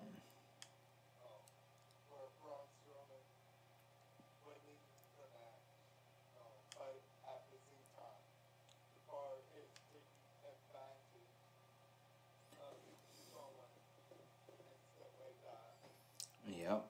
Or, And then we have someone, maybe that dude from NXT loses his match, the one that, has his career on the line. yeah. He loses that match. And then Braun Strowman wins the match. That to me, it's more question is what route will they take? What will they do to make it where you can say, well, it's going to be like, I'm going to come up with you for the match, and it's going to be so awesome. Yep. There's, How can you do it? okay. Yeah, I am going to up this, but you don't expect it. There's something else that they could do that I just thought in my head. Something real quick, because I'm gonna say this real quick, and then we can get to the next match, which is gonna be the triple threat. But you could do this right here. You have Braun come out. They play Braun's music. Braun comes out here. He acts like he's gonna announce an opponent, but then he's like, I actually don't have an opponent, because you know what? I can take on both Sheamus and Cesaro by myself. I can be the first ever World Tag Team Champion by myself. And then Sheamus and Cesaro come out there and they're like, buddy, we're at WrestleMania. You don't have a partner. So what does that mean? It means that we don't have a match. And it means that we keep our titles. And they walk down to the ring and then Braun's like, come on, get in this ring and get these hands. Well, we don't. We don't. You don't have a partner. We don't have a match kind of thing. But then eventually somehow get in the ring. They start beating down Braun. It looks like Braun throws him away from a few times, and then bam, you hear the music hit. Whoever his partner is, comes running out, saves him. Bam, bam, bam. The official gets him put apart and makes the match right there. And then bam, there's his partner, sneaking, bam. But that's just one other thing I could get. Now, The Miz versus Seth Rollins versus Finn Balor. Fan of all three guys. The Miz has done being a heel perfect. Finn Balor has been good. I miss seeing him at the Demon. Hopefully he can show up once again in WWE at the Demon. And Seth Rollins has been being the workhorse since the Royal Rumble in a bunch of matches. I feel like that's going to be a match that's going to tee off and be good. You got anything to say about the triple threat for the Intercontinental Championship?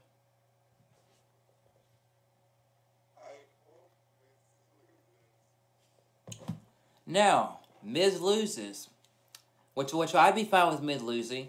Who do you think would be better with the belt? Seth Rollins or Finn Balor? Who do you think going out of WrestleMania into the summer, into the first dual pay-per-view that they have, with both brands being there, would be best to represent that title?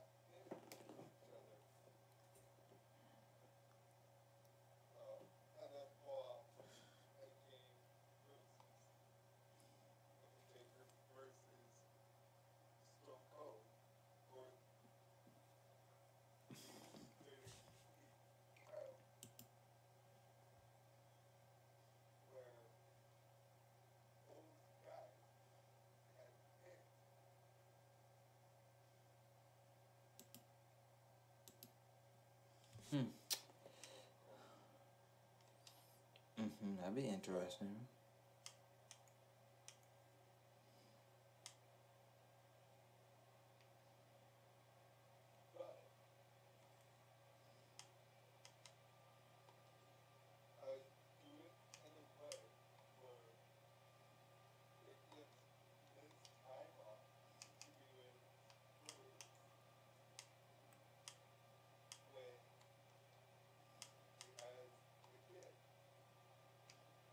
Oh, she's already had the kid.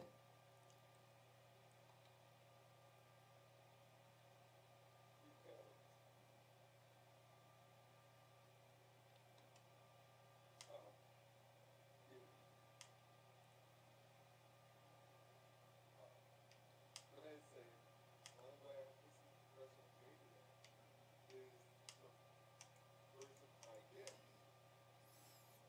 Yeah.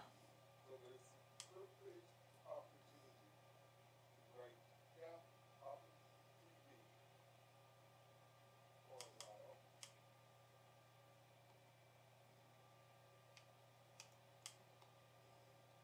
And then you continue the theme of Fowler and Rollins Which is into SummerSlam, where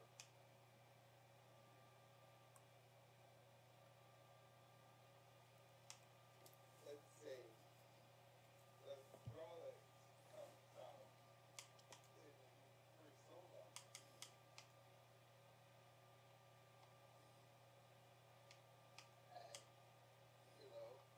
Ben Fowler still comes out as the demon.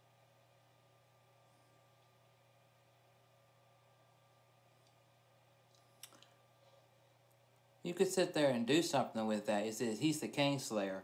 Well, he comes out there as the demon, and say Seth Rollins wins the belt, and Seth Rollins says, they called me the Architect, and the Architect built himself up to be a Kingslayer. Now I'm not only a Kingslayer, I'm a Demon Slayer. See, I slay people in this ring. I told people that I am Seth frickin' Rollins, and I burned it down at WrestleMania. What was that burned down? Well, a demon and a Miz. And you're not gonna see Miz for a while. You might see this guy called Finn Balor, but yeah, but that's just what I would say there. Now, okay, great. I love hearing your opinions and views on this. Now we go on to the women's title match, which is Alexa Bliss versus Nia Jax. I like Alexa Bliss. Beautiful. I like Nia Jax. Strong, beautiful, great woman in the ring. Big, powerful woman. And she's got some speed to her, too, that I did not expect from her size. No offense to her.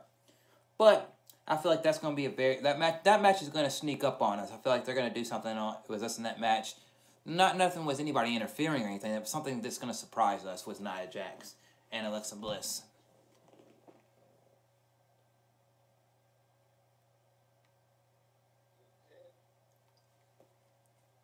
I kind of want to see Nia Jax break the title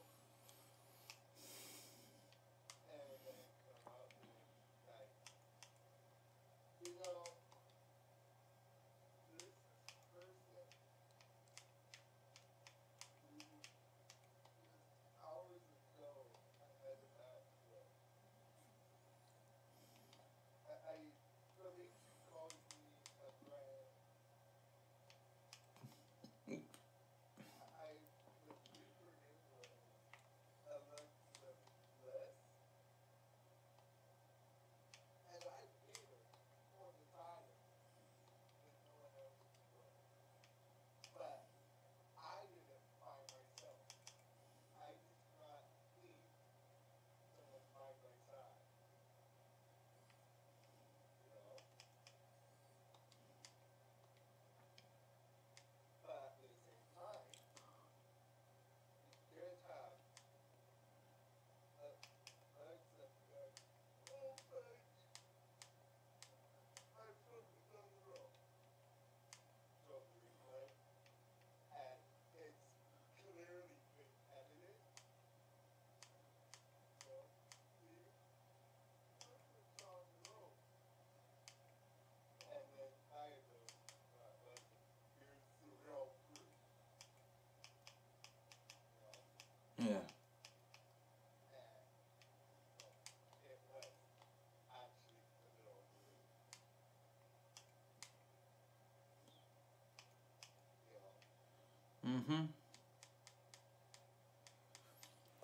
But yes, I feel like that match is going to have something to surprise us.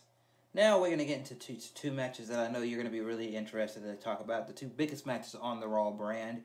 And that is, first going with Kurt Angle, Ronda Rousey versus Triple H and Stephanie McMahon. I know I've been going first a lot of the night. But before we get down towards the end of this and we go through these two matches and then what's happening on the SmackDown brand, I want to let you, Larry, go give your opinion on anything you want to say about Kurt Angle, Ronda Rousey versus Triple H and Stephanie McMahon in the mixed tag team match of the show.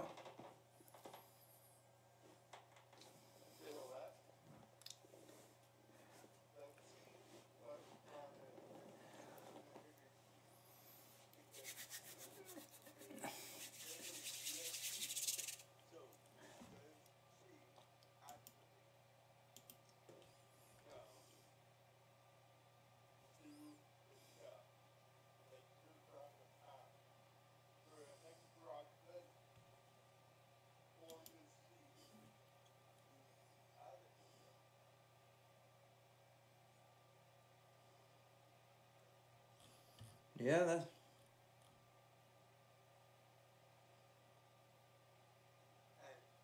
She's also been known to pretty much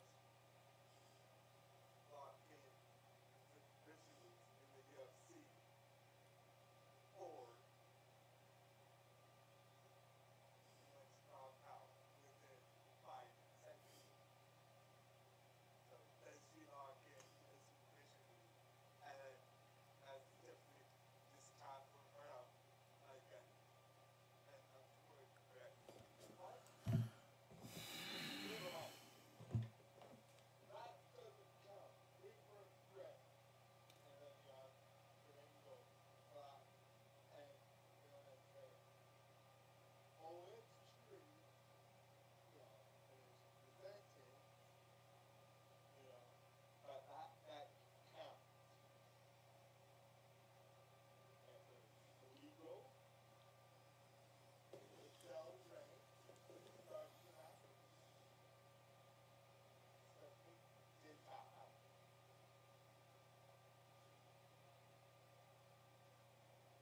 Does she do that Steve where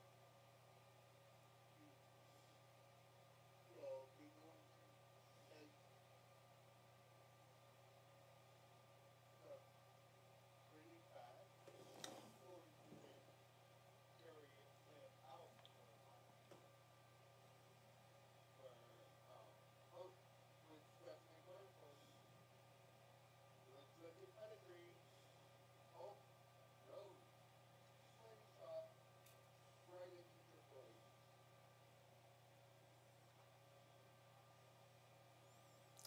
Yeah. Now, what do you feel like? Do you feel like there's going to be any big moments with the history that they have between Kurt Angle and Triple H?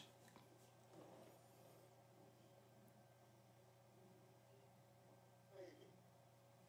Now, my opinion on the match is that I feel like they're going to go into the match and it's always going to be Stephanie McMahon's going to go out there and be like, Triple H, I got this, you know, kind of like thing. You know, I'm going to show her what after they do all their entrances. And she's going to go in there and bam, she's going to go straight at Ronda Rousey. But Ronda Rousey's going to whoop her, right? Throw her across the ring. One big throw. She's going to get up. Stephanie McMahon's like, no, I'm done. Tag Triple H. This is one theory that I had. You know, and they do that. Big tag. Bam. And then Triple H gets in the ring and calls out Kurt Angle. Come on, Kurt. And they go around for a little bit. And what happens? Kurt somehow gets thrown by Triple H over into his corner, and Ronda Rousey just says, has a smile on her face, tag, I'm in. Triple H is just like, Steph, and it has to walk back. Stephanie has to come in, and then bam, they have that kind of certain thing. That's just what that'd be cool to see a match open up that way. Because you see Stephanie McMahon thinking, oh, well, look what I did on Raw. Big Buff thinking, oh, look what I did there. But then she gets thrown real quick, and Triple H has to come in, and the men have to come into the match. So that is the Raw side, other than the biggest match on the card, the main event, which is Brock Lesnar versus Roman Reigns. I am somewhat bored with this, and I'll say bored because I don't want to see Brock Lesnar versus Roman Reigns anymore. I understand Brock Lesnar and Roman Reigns are both two totally different guys, but guys that in WWE's eyes can do pretty much anything they want. Brock Lesnar can come and go when he wants. Roman Reigns is the guy that they want to push to be their next. I know it gets said a lot, and it's kind of like weird to say to me sometimes, the next Cena, but then he's not even like Cena. But I feel like this match, they need to do something, even though we all feel like 99% sure Roman will win, that Roman does it in a way that's unexpected. Don't just go in there, Superman punch, spear, Samoan drop. Do something we don't expect with Brock Lesnar. Bring out something in Brock Lesnar we didn't expect. Now I'm gonna let you go. Just because I'm done saying what I gotta say about that.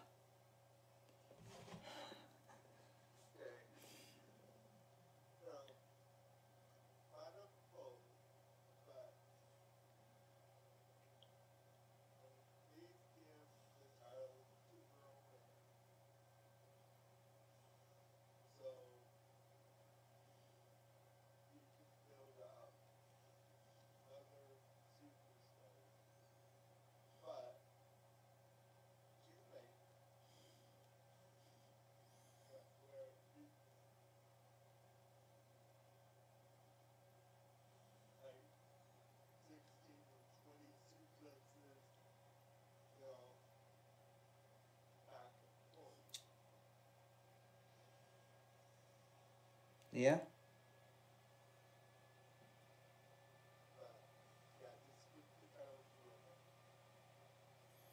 Reason I feel like the number one reason I feel like the championship should be on Roman other than Brock Lesnar. Whether he stays with the company or goes back to the UFC, I don't care. But I feel like Roman should have the title because for the simple fact is that Roman and other people have addressed it. Even The Miz has said it before about him being Intercontinental Champion and some other people that the title would actually be there every Monday night on Raw. Whether it's defended or not is besides the point. The Universal title, would be there every Monday.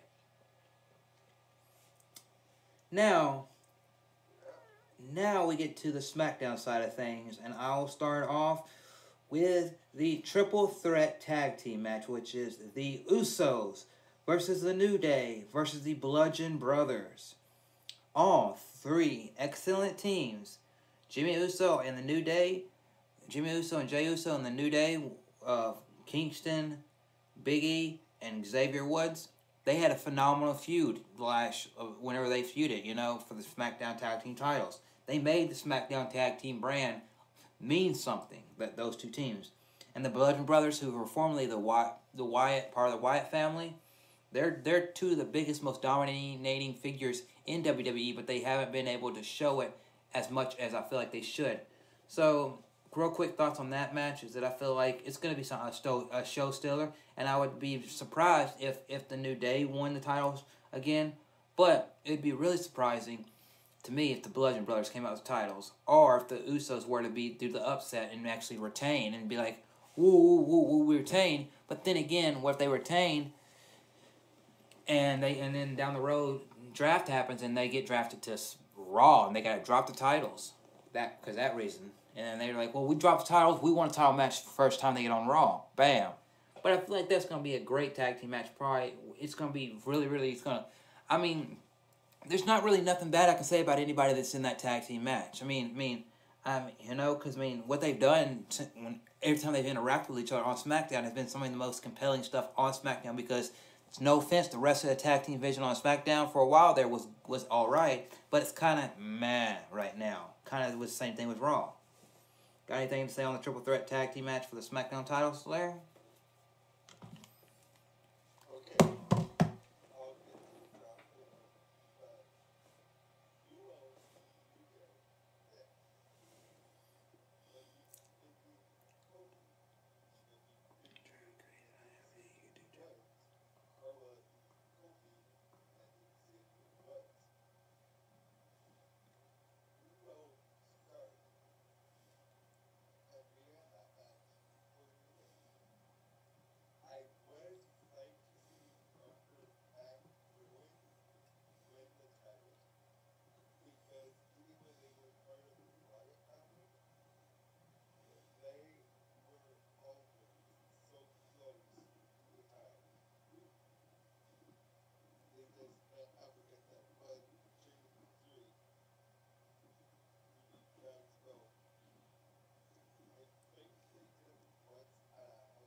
Okay.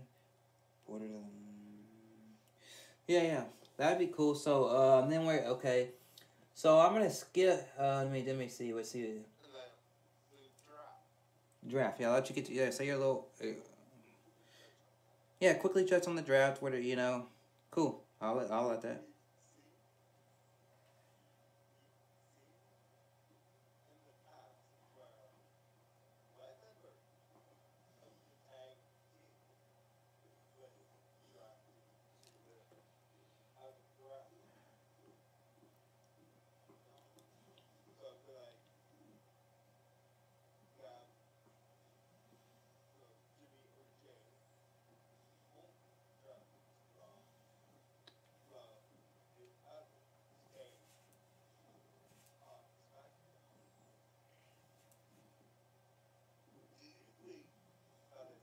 singles draft would be good for the Usos?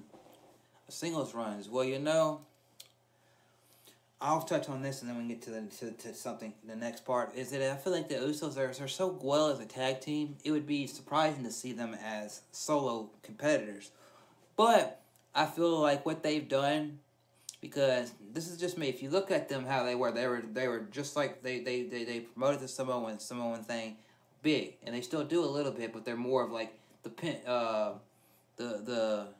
gangster side of things now.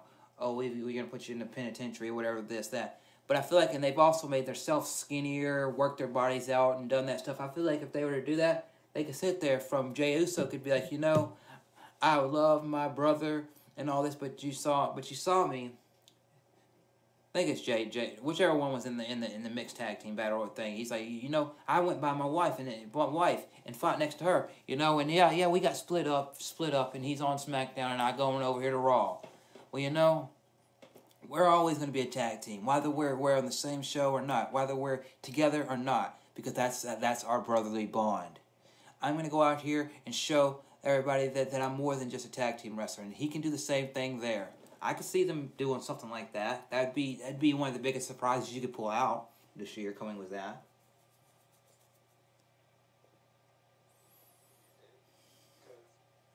Because even if one of the main but the Miz and John Morrison, but they had ECW, they had Miz get drafted to Raw, and then all of a sudden attack John Morrison.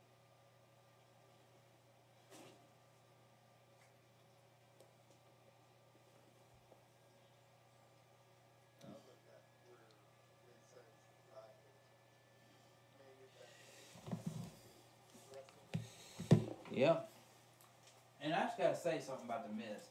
Miz, real quickly. People can say what they want about the Miz and all that, and how this, that, the other thing. But if you want to talk about somebody having a gimmick to sit out there and be a heel, and he doesn't have to sit there and be the dark, badass heel. He doesn't have to sit there and be the strongest guy or the fastest guy. He doesn't have to be the heel that always runs away from matches, even though that is part of his gimmick. He's done that before, multiple times with his gimmick. The thing about it is you look at him and you look at somebody, you're like, man, that guy just annoys me, and that guy just gets on my nerves. But then again, you kind of look at the guy like, he gets on my nerves so much, I don't wish he was in. I don't want to see him in the main event. I don't want to see him doing this or doing that. I don't like seeing him with a title. But then again, you look at him and you say those words, and you be like, but he has done everything he said he would do. It's kind of like one of those guys that it ticks you off, but then at the same time, he's like, yeah, it tick you off, but you know what? Did I say I was going to do this? Yes. Did I say I was going to become the greatest Intercontinental Champion of all time? Yes. The Miz has done that perfect, and I just had to put that out there.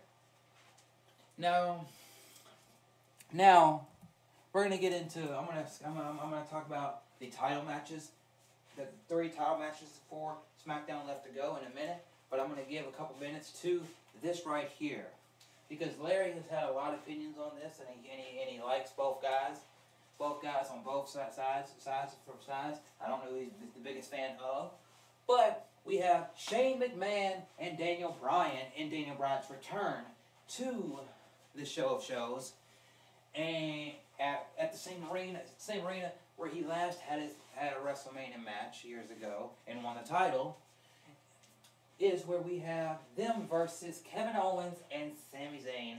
For Kevin Owens and Sami Zayn have to win to get back on the SmackDown roster. So, since I have my opinions, but my opinions are kind of short, I want to see what Larry says and see if it's the same line with me and everybody else around the world. So, yeah, what do you got to say about this match?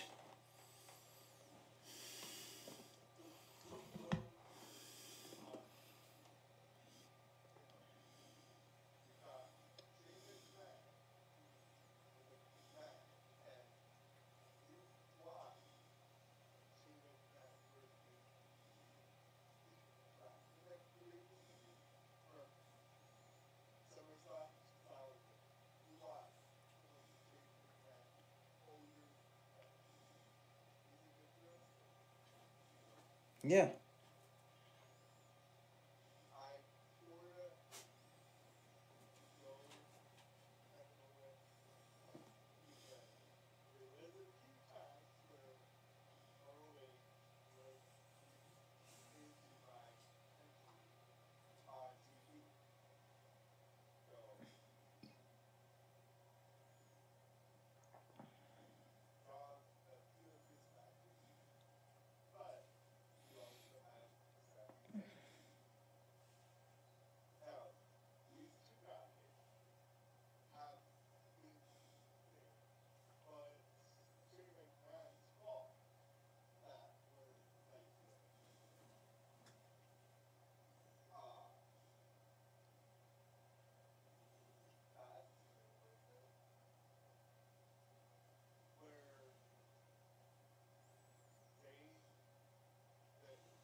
Yeah.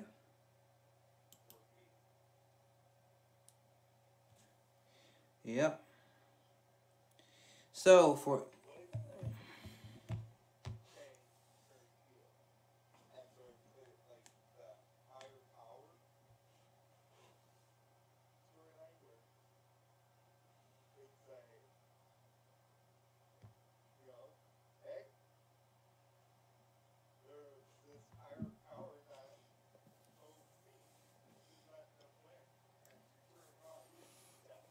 yep.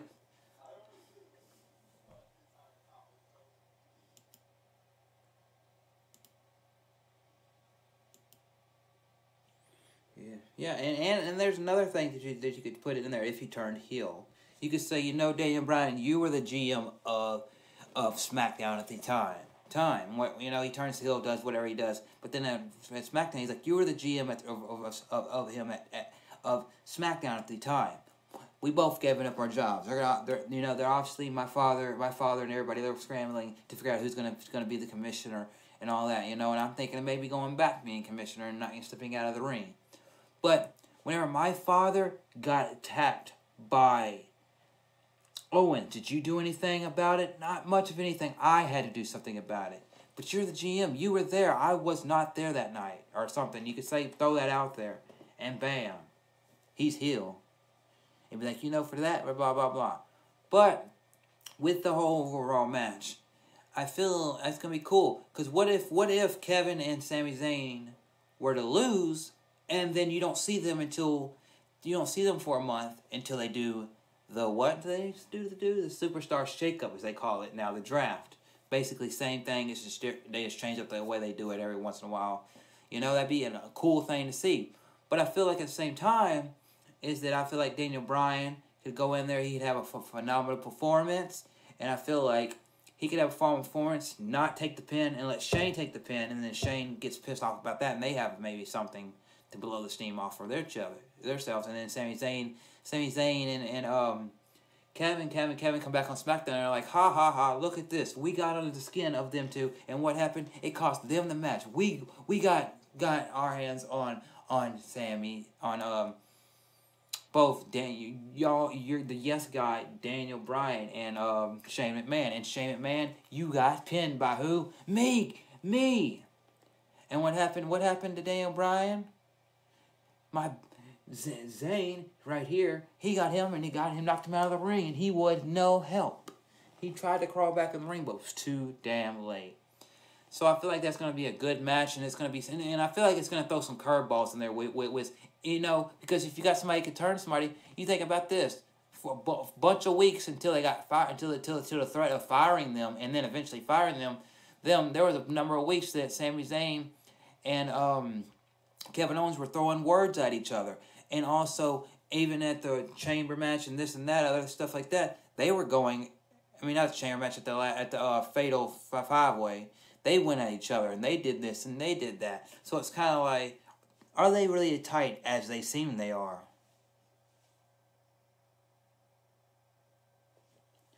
But to not make things too much longer, let's get to the rest of the card, which is the 3 title matches. And I'll start off with the women's, which is Charlotte Flair versus Asuka. You've got the streak of the Empress versus the Queen.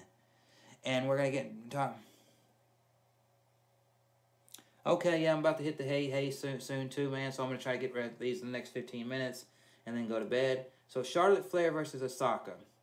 The streak versus the Queen. You know, and people have been speculating a lot, even on Raw. They were talking about SmackDown. What if the Queen is actually the one to dethrone the Empress? Well, what if the Empress dethrones the Queen? There's a lot of interesting things. I feel like out of the 2 women's matches, it's going to Alexa Bliss and Nia Jax is going to be a good match. No doubt about that. But I feel like the better competitors overall, with submissions, with this and that, you know, is Charlotte Flair and Asuka, and that match is going to hit it out of the park. I feel like they could steal a show with that kind of match. The way, you know, because both of them are submission experts. So both of them are athletic. Both of them know what to do in the ring. And I feel like, it could be crazy. But I'm not going to sit there and ramble on. I'm going to let Larry, do you got any opinions on the women's title match for SmackDown?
Yeah, I feel like it's gonna be a good match, man. But like I said, and what would be cool to see in the match, say Charlotte goes for like her figure eight, but then Osaka breaks out of it and rolls her like they're still on the ground, but rolls her into one of her arm moves. That'd be cool to see or something.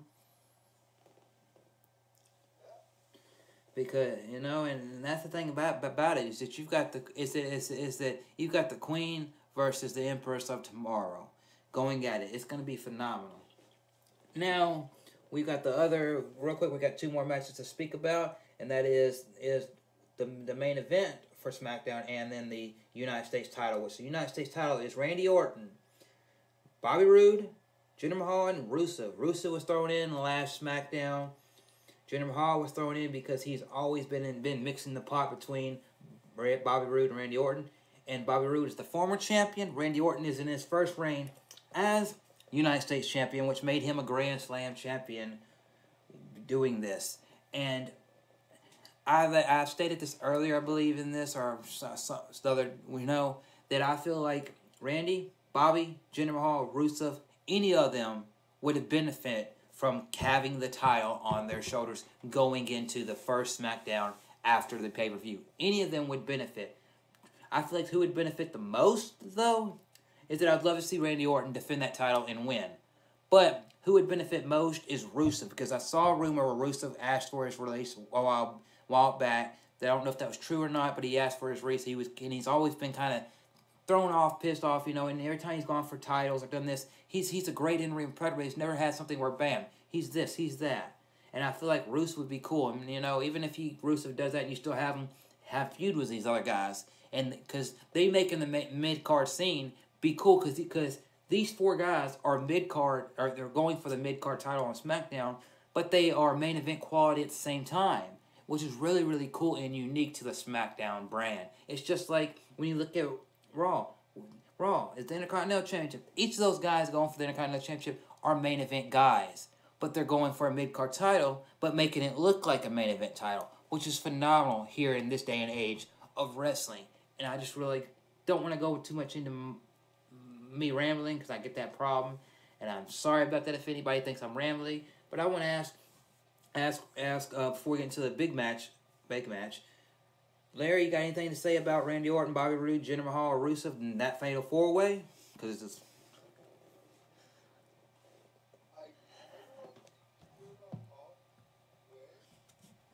that'd be a curveball.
Yeah.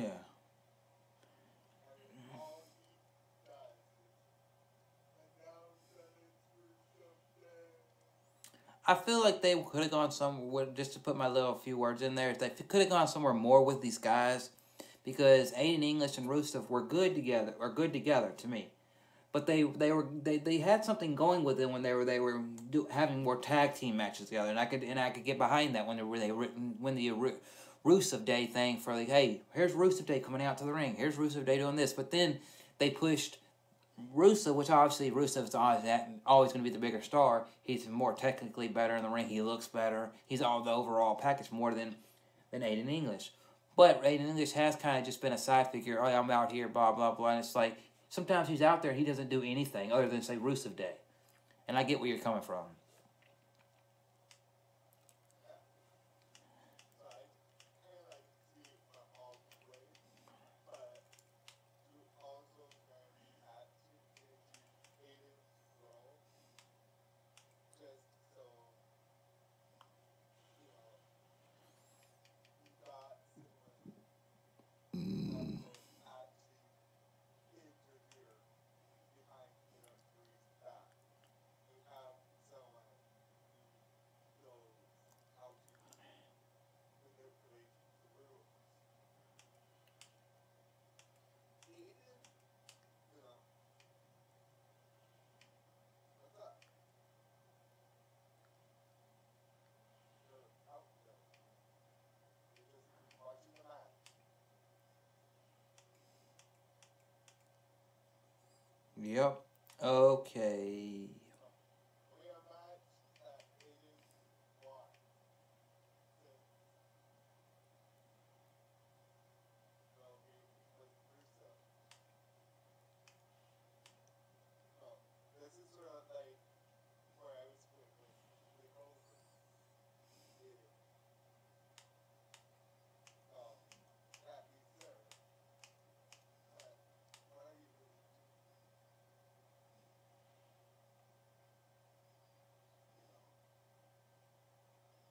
I to actually do that.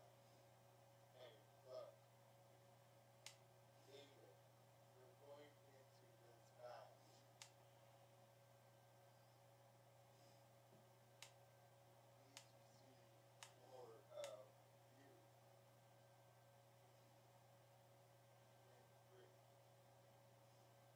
So maybe do a Bray Wyatt. Say, hey, you're out of here. And goes, wait, I got it. Then he goes to NXT as someone else.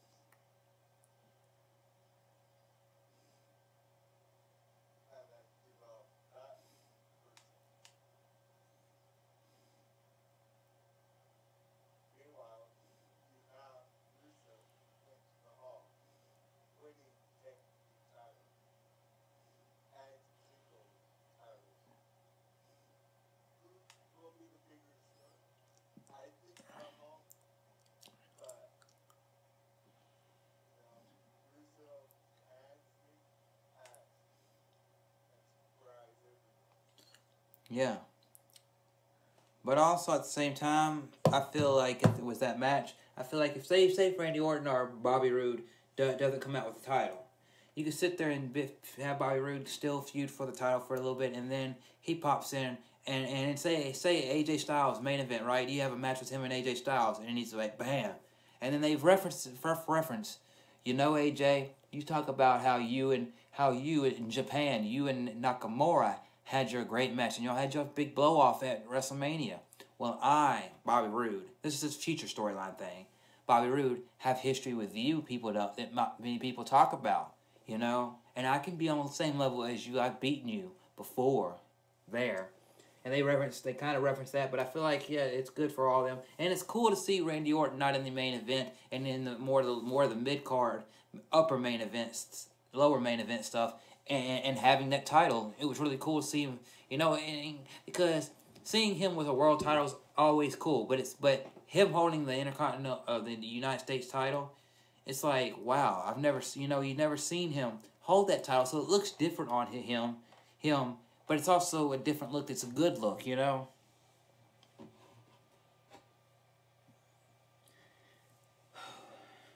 So Something else yeah, is maybe they have you for the transaction into the main event. You know, yeah, I can see that. while still feeling feud with Orton.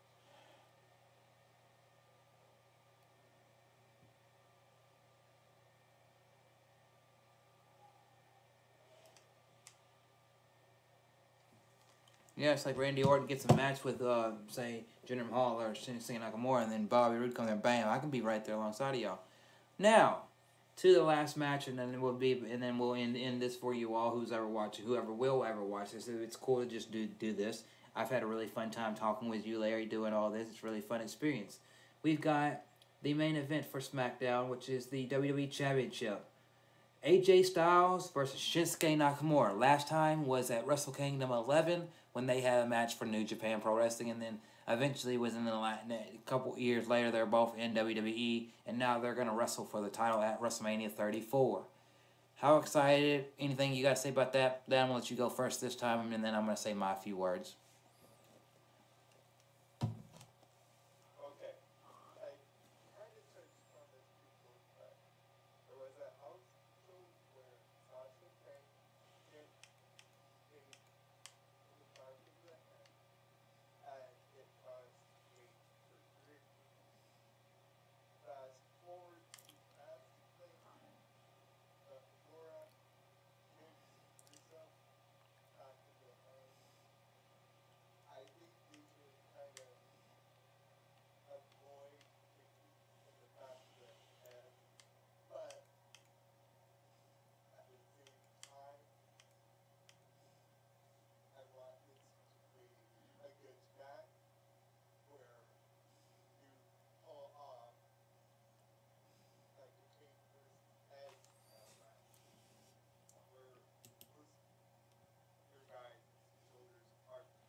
Yeah, I can see that, but I feel like this right here, AJ Styles. Everybody talks about strong style, but then they pushed strong style with him for a minute, and then they went back on it and they said, well, we're gonna call him the artist and all this.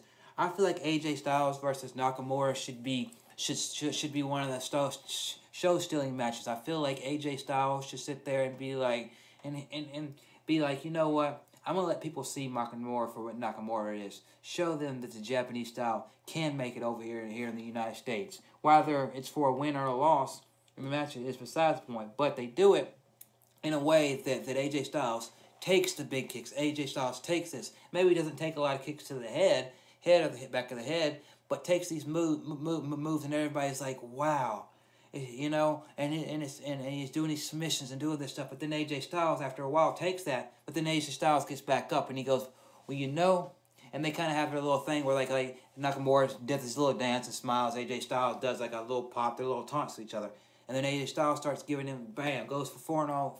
He throws his phenomenal 4 at him once, twice. He goes for the Styles Clash. He goes for the Calf Crusher.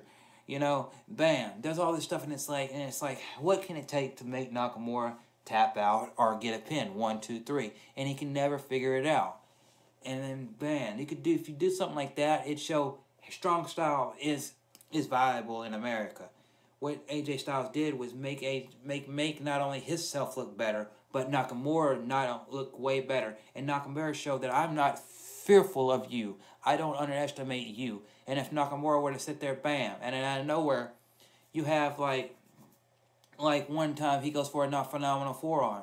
Nakamura moves out of the way. AJ Styles crashes and burns. And as soon as AJ Styles crashes and burns, as soon as he gets up, he's dazed on his knees because he crashed and burned. And Nakamura goes in there, bam, does his Sasuke kick. 1, 2, 3. It's like, what the? Whoa, you can see a pop at the crowd. Boom. And it'd be like, wow. But then I feel like I want Nakamura to win, even though I love AJ Styles. I love him. I would feel like I want to see Nakamura win, But if AJ Styles were to somehow win, how would he win? That's the thing about it. Is that I think he would bring out the Styles Clash for a win over him.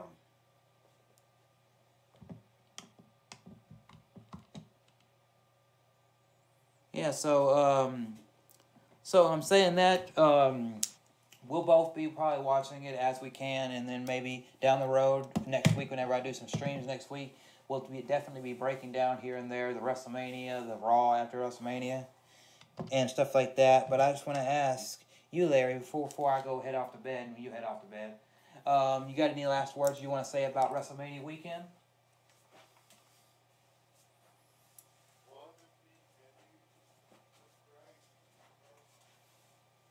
Well, obviously that he's been advertised for WrestleMania, and if he does not show up as Braun Strowman's tag team partner, I feel like Elias will have his segment.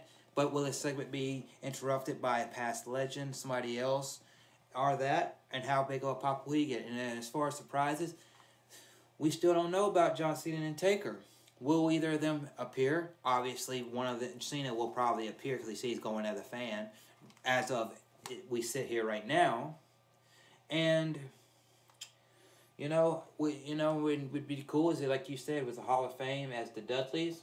This is going all over the place, but as the Hall of Fame with the Dudleys, it'd be cool to see Edge and Christian say, they give their words, but before they come out with the Dudleys, before they call the Dudleys out, because they always call them out, they sink a statement, said, we have history with the Dudleys and all this, and we said all these great words about the Dudley, Bubba, and Devon, but we couldn't have done it without these two guys right here, and that is Matt and Jeff Hardy. They were a part of these big matches that we had. Their careers were just starting as our careers were just starting along. In our eyes, the Dudleys, the Bubba Ray and Dudley, they were the more the veterans than us, because they'd. So I want to bring out Matt Hardy and Jeff to say something small about them, and then y'all get to see who y'all been wanting to see, who's going into the Hall of Fame this year. That'd be something that could be a surprise that I would like to see, What about you?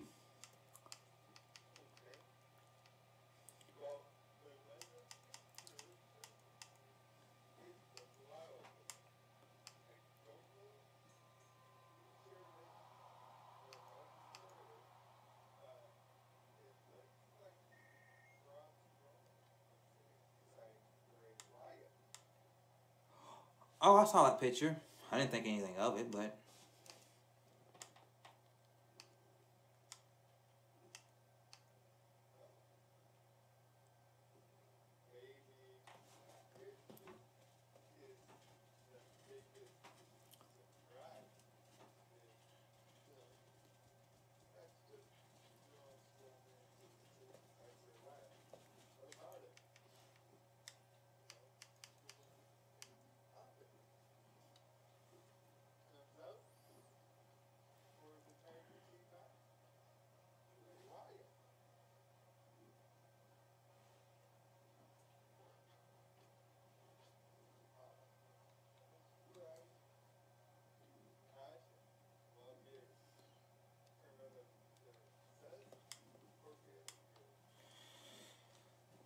That's...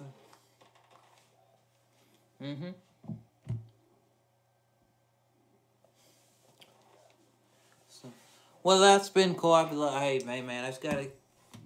What, do you got something else to say?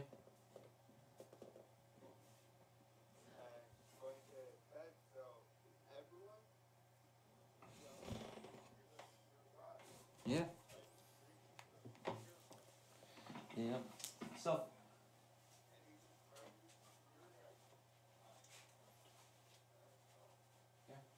So yeah, I'm about to head out. I just want to say to anybody that is watching or will watch this or comes by this video, whether it be now or in the future, will anything happen at WrestleMania that surprises you? How hyped are you? And after WrestleMania, if you ever come across this video, did anything that we said come true? Did anything you expect to come true? Remember to give this a like, share it out around social media. Me and Larry love talking about wrestling. This is one of the one of the few times that we've really gone in depth about a whole pay-per-view, and we'll definitely be doing this in the future again. Hopefully my Xbox and everything else that we do to get this setup going happens a little bit earlier, and we can do it a little bit earlier in the night. But it's been great. This was our opinion on the Hall of Fame, what we could say about NXT, and majorly, the big part about this is WrestleMania 34. You got all this stuff happening on the WWE Network Friday, Saturday, and Sunday, and then you got Raw and SmackDown coming Monday and Tuesday. So basically, Friday through Tuesday, you've got something available on TV, WWE. So it's going to be a busy weekend. I've got to go to work 2 days, and Larry's got his stuff to do. But we will next week during our streams, our co-op streams that we do when we play Rocket League or we do some Diablo, whatever we do, we will definitely give our opinion and thoughts of what happened. Did what we said come true? Did it not come true? But anyway, we're both headed out. See you all later. See you later, Larry. Stay awesome, everybody, and especially you, Larry. Good night.